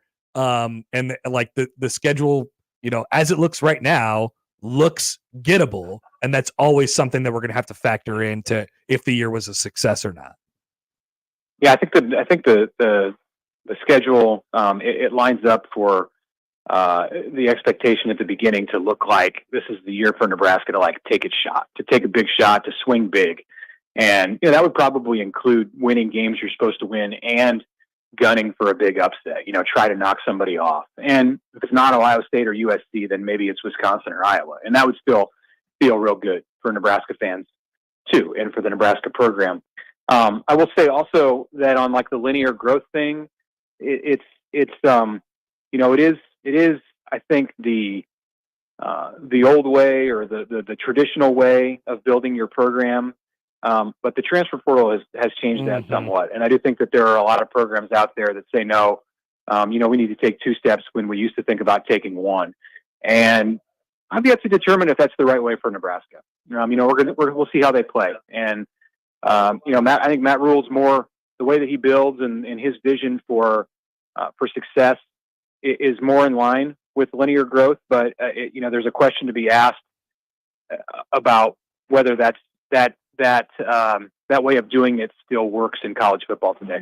Hey, we didn't talk to you last week on the show because of the College World Series. What do you think about what do you take away from the addition of the quarterback from Northwestern and Iowa? That's Jalen Gramstad. He goes into the room. We talked about it a little bit on our podcast and how kind of it fell just fell into Nebraska's lap, and it was as good of a opportunity as they could have asked for. But as far as what he brings to the table and what he could add in that room this year, what do you think that might be? What are your expectations for him? Right now, my expectations would be for him to kind of find his niche.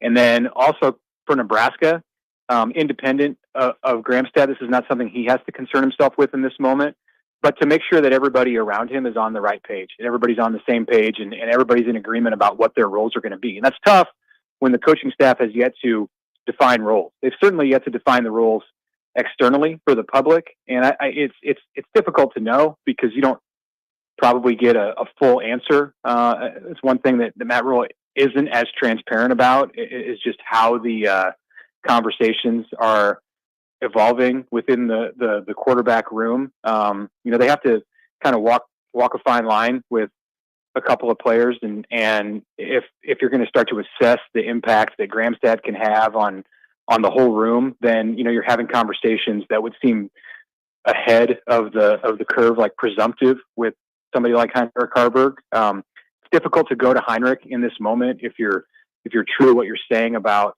this still being a 3 quarterback race. It's difficult to go to him and say, okay, if you're not the starter, are you willing to try to help this offense in other ways? And can we start to work you in early in preseason camp in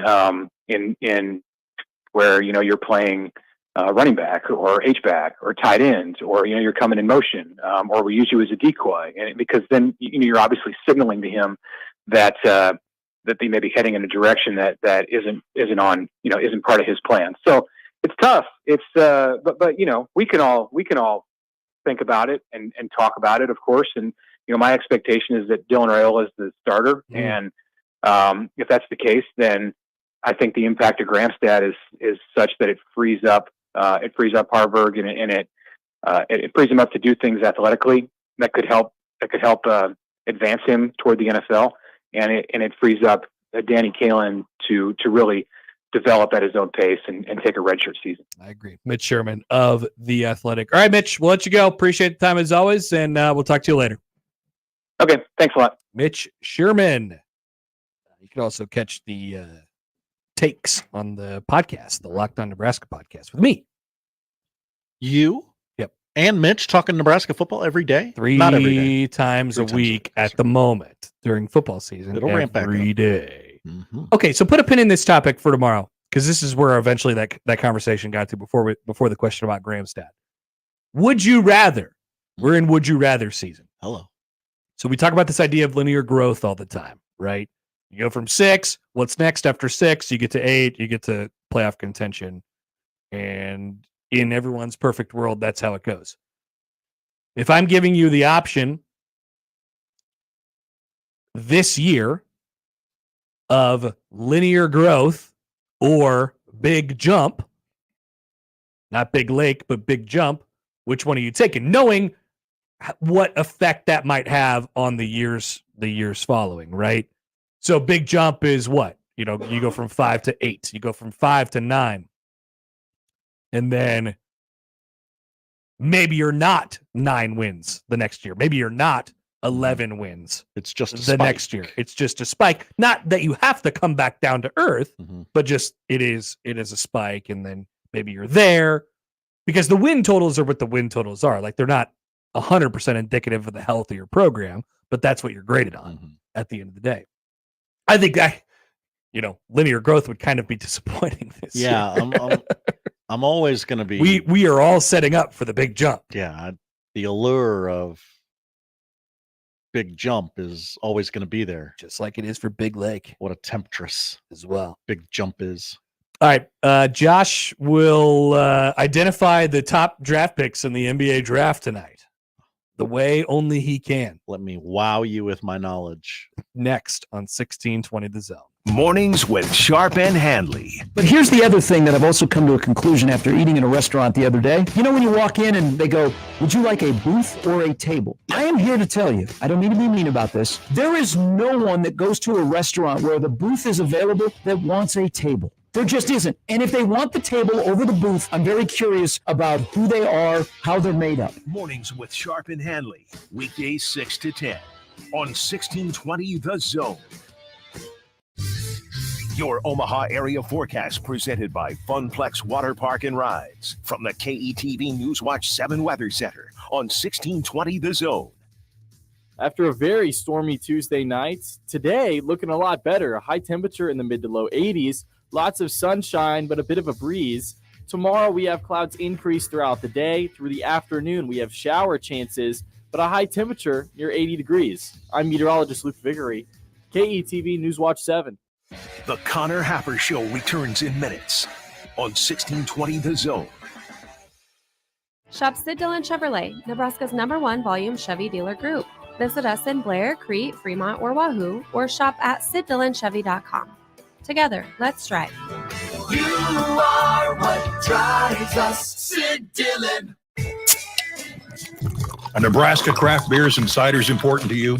Whether you just love Nebraska brewed beers and ciders or you're a full-fledged craft brewery, there are benefits to membership for anyone with the Nebraska Craft Brewers Guild. Their sole mission is to foster and help grow the Nebraska-centric brewing community. Become a member today at nebraska.beer and help advance the craft beer and cider industry in the state of Nebraska. Find out more about the Nebraska Craft Brewers Guild at nebraska.beer. At Cox Mobile, we know you're smart. You brush your teeth in the shower to save time, make coffee ice cubes for your cold brew, and wear goggles to cut onions. You also added Cox Mobile. So smart. Now you're running on the network with unbeatable 5G reliability and saving on your Cox internet. It's ingenious, just like you. Aw, thanks. Cox Mobile, the smart way to mobile. Cox postpaid internet required. Cox Mobile runs on the network with unbeatable 5G reliability as measured by Ookla LLC in the U.S. to age 2023. Other restrictions apply. Learn more at cox.com/mobile. Ramona's Mexican Restaurant, previously located at 30th and Reddick and now at 30th and Willett in historic Florence, is still the way you remember it. Nachos, deep fried burritos, and those amazing cinnamon chips. Have a margarita or a cocktail. Open until 2 a.m. on Friday and Saturdays too. And try Ramona's Out of This World 2.5-pound massive burger with cheese, lettuce, tomatoes, and pickles. Ramona's Mexican Restaurant. Stop in today. Follow them on Facebook for specials and news about their monthly musical bingo. Come see your Storm Chasers take on the Iowa Cubs at Werner Park on July 3rd and stick around for one of the biggest fireworks shows in the Metro, presented by FNBO. Tickets at OmahaStormChasers.com. Everyone get on your feet, stir up the storm, we're family.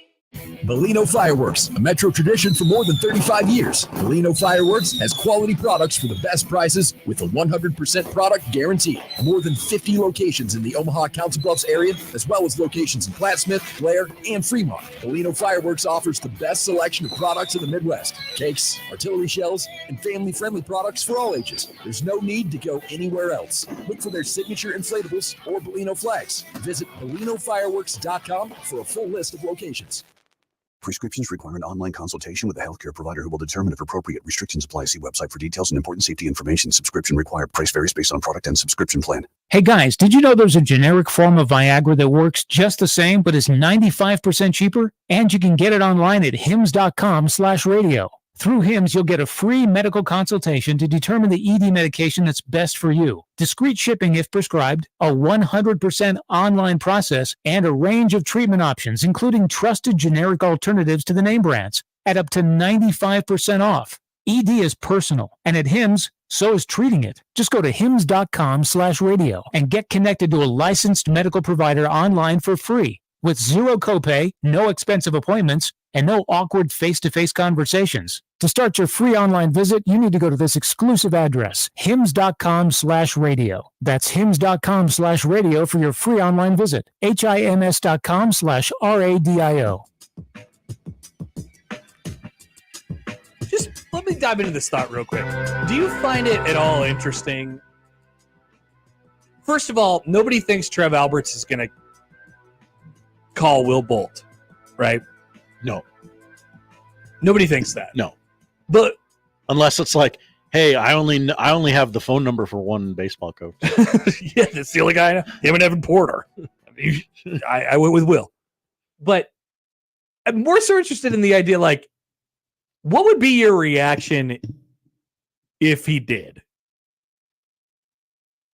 Would you be that brokenhearted?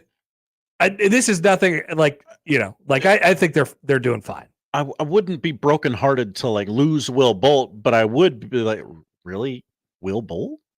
Right. It would be more that than like, oh my God, damn it. We were trying to get this thing going. This will not get people to put down their pitchforks and torches at your front door, Trev. Right. Yeah. See, but it's not his job to care about that. He's trying to get the other pitchforks and torches out of his hair at this point. Interesting. Just was thinking about that during the break a little bit. Here's Sam Vecini's final 2024 NBA mock draft. The mock draft, or the real draft, is tonight and tomorrow, by the way. Tonight at 7, and then restarting again for the second round tomorrow at 3. People forget in the afternoon. Don't want to go up against big debate. Big debate. And so this is our draft preview. This will suffice as our draft preview tonight. I'm going to name at the top however many guys on this list, and we'll just get Josh's reaction and see if Josh is hearing these names for the very first time in his life or not. It's a pass-fail class. First of all, on the front end, I would like to say this is going to be bad. I think that you are a good representation of the general population. Yes. This is not a reflection of your lack of sports knowledge. Second of all, I would also like to say on the front end, I have read a few mock drafts already. I know the names you're about to say I have heard before.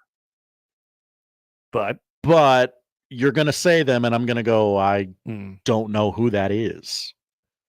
So this will be fun for the audience, not me. Sam Vecini's number 1 of the Atlanta Hawks.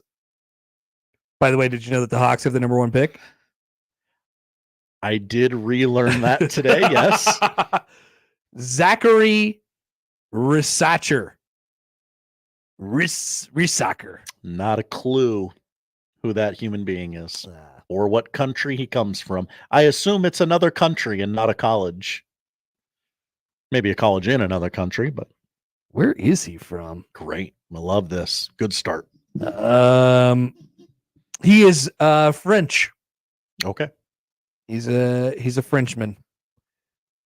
6'8" wing, 19 years old, played JL Borg last year. So 0 for 1.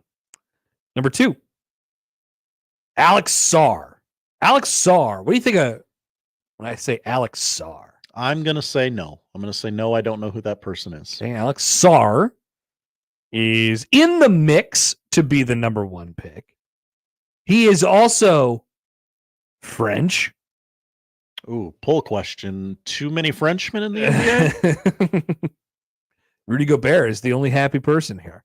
Victor Wembanyama. He played in the Australian League.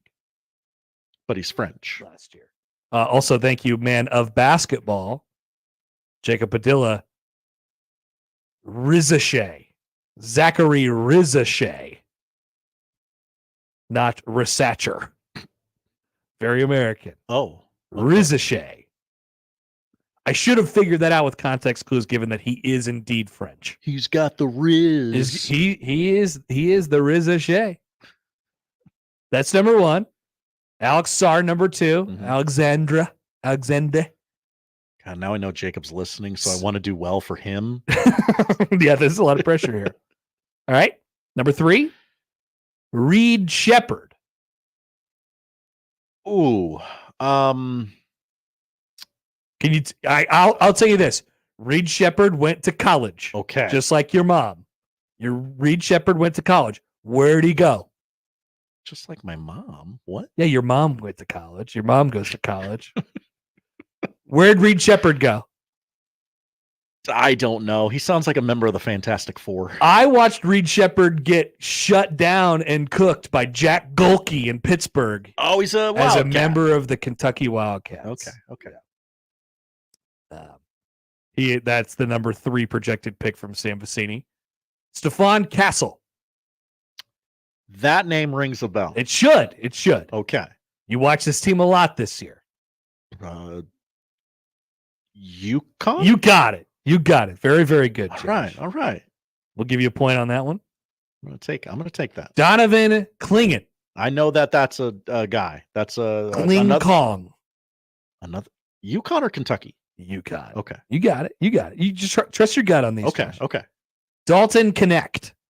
That is a college player, Tennessee. You got it. Okay. You got it. I saw Rick Barnes the other night, and I was going to go up to him and ask him about him. Dalton. Cody Williams. I don't know who that is. Too generic of a name for you to probably know. He spent his last season at Colorado. # Coach Prime. I knew there was a Colorado guy that was going to get drafted. Yes. It still doesn't count as a point, but all right, this one will be tough for me and for you.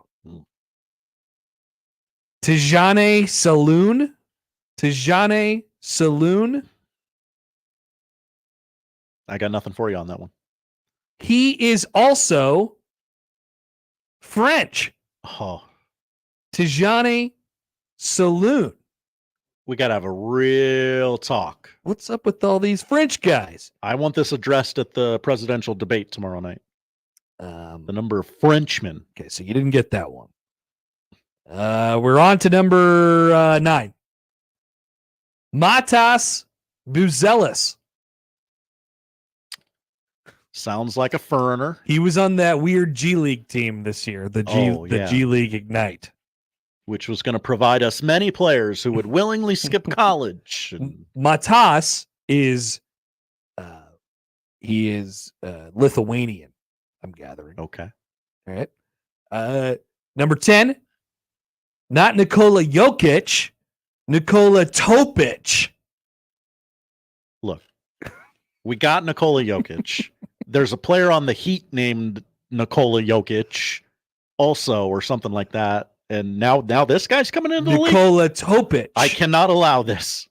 He is. There are too many Nikola Jokic's. Please narrow it down to one. He is Serbian. Sure. That'd be like if in the 90s there was a Michael Jordan that came into the league.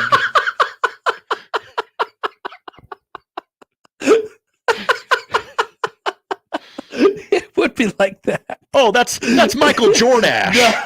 It's Michael Jordan. Your dentist's name is Crentist? Devin Carter. You got to know about Devin Carter. That's yes. Welcome to the Big East. Providence. You got it. Good job, Josh. How about I was going to say Ed Cooley, but that's not right. Bub Carrington. Bub Carrington. Now this is a player I can get behind. I don't know who it is. His name is Bub. Bub. And he went to Pittsburgh last year, but you don't know who he is. Pittsburgh? That's what the internet is telling me. How many games did Pittsburgh win last year? Unclear. Ron Holland. Ron Holland. Too generic a name for me to work with. Yeah, he was a G League Ignite guy. Okay, wouldn't have known that anyway. And we got. I want to do a few more here. Zach Edey. I know him. Purdue. Very good. Giant man. Threw a 78 mile an hour fastball. And I knocked it out of the park. Jared McCain. Have you been on TikTok? You'd know about Jared McCain. Jared McCain. Is this John's grandson? No. Okay. I don't believe there is a relation. Okay. Jared is black. That doesn't necessarily rule anything out. No. Jared McCain, where'd he go to college? He did go to college. Kentucky. Good guess. Duke. Okay. I knew it was a blue blood. Try that same guess for Rob Dillingham. Kentucky. Very good. You knew that. Nailed it. Terrence Shannon. I bet you know about Terrence Shannon. Terrence Shannon, guilty of nothing except going to Illinois. That's right. Good job. You knew him. Rapid fire. Tristan De Silva. No. Jacoby Walter. No. Johnny Furphy. Johnny Furphy. Not Johnny Murphy, Johnny Furphy. I prefer Nerfies. No, I don't know who that is. Yves Misi. Nope. Isaiah Collier. I prefer Barry Collier. Kyle Filipowski. Duke. Tyler Kolick. Can't read. Marquette. Baylor Shireman. Creighton. Out of Aurora, Nebraska. Pacome Dadier. Hawk Tua. I know that one. All right, that's enough. That's who I'd draft. Fun game. We're getting cooked on the internet by the 15-year-olds, apparently. Jacob, please text me how I did. Yes, grade Josh 0 to 10 or A to F if you'd like as well. I understand that it's also not grade a my good pronunciations on things if you'd like to as well. As our NBA draft preview starts tonight. Should be fun. Stellar work by us. Poll questions, tell you what to watch next on 1620 The Zone. Now live on Twitch, YouTube, and 1620thezone.com. Hi, this is Doug Nodgard with Equitable Bank. Great service never goes out of style. When the digital age dawned, many said computers would be able to handle many of the interactions that used to take a person. Boy, were they wrong. How many times have you called your bank and gotten a recording to press 1 or 2? Not at Equitable. Not only does Equitable answer your call in the first ring, it's answered by a human being. That's because Equitable Bank values its customers. Equitable Bank, we take banking personally. Member FDIC. News Talk 1290 Coil is your radio home for Omaha Storm Chasers baseball, proud AAA affiliate of the Kansas City Royals. Tune in to hear every pitch, every hit, and every out as the Chasers play at Warner Park and across the International League in 2024. With the voice of the Omaha Storm Chasers, Nick Batters, on News Talk 1290 Coil. Tune in to 1290 Coil all season long for your Omaha Storm Chasers baseball as they take on the International League. It's Storm Chasers baseball on 1290 Coil.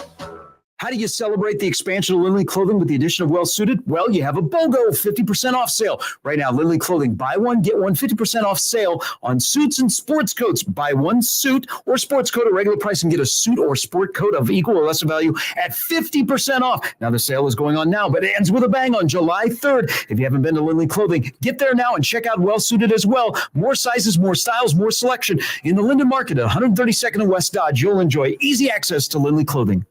I want to learn how to cook, but I keep ordering takeout.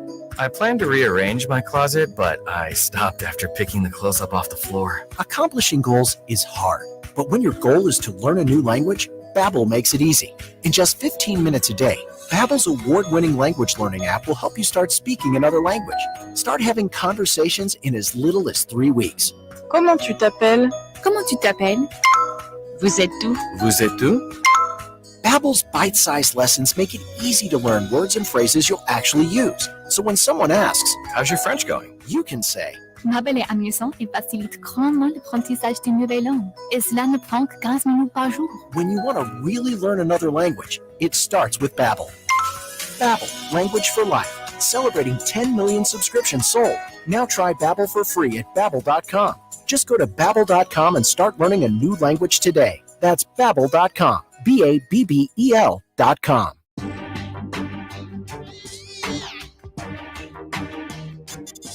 I think Josh's comment about a man entering the league being named Nikola Topic, being like a man entering the league in the 90s, being named Michael Shorten, is one of the funniest things that's ever been said on the show. I speak for the common man. Okay?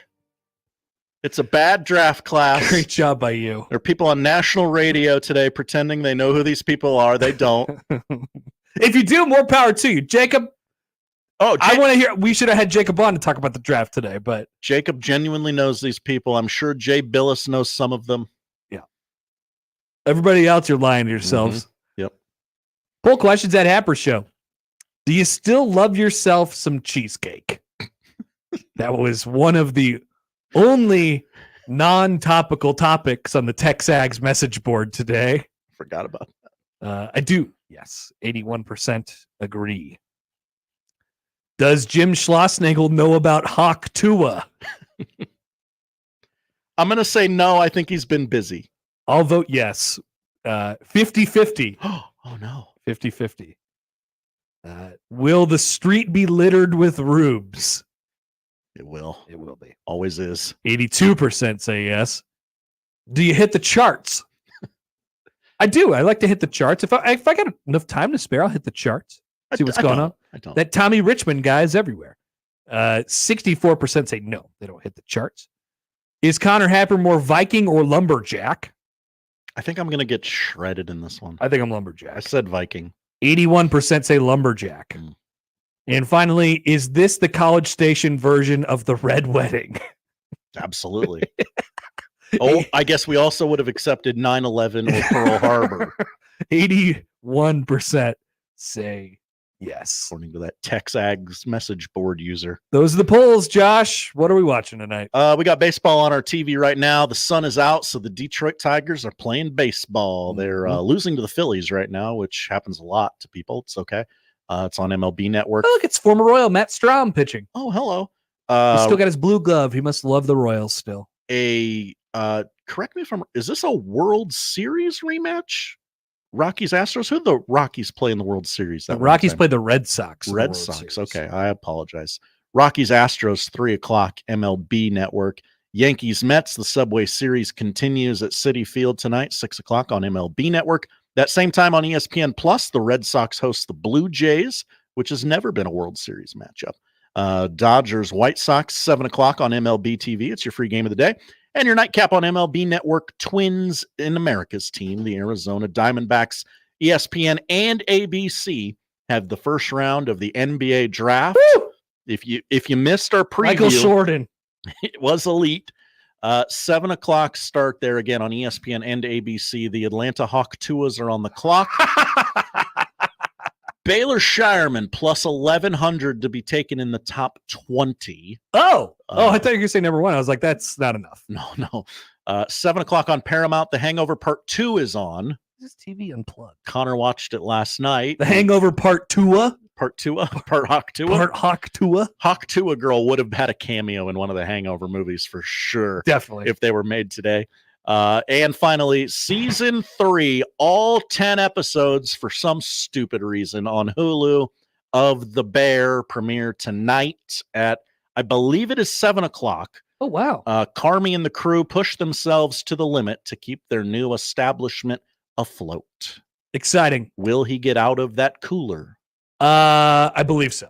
Otherwise, probably be hard to have the rest of the season. Absolutely.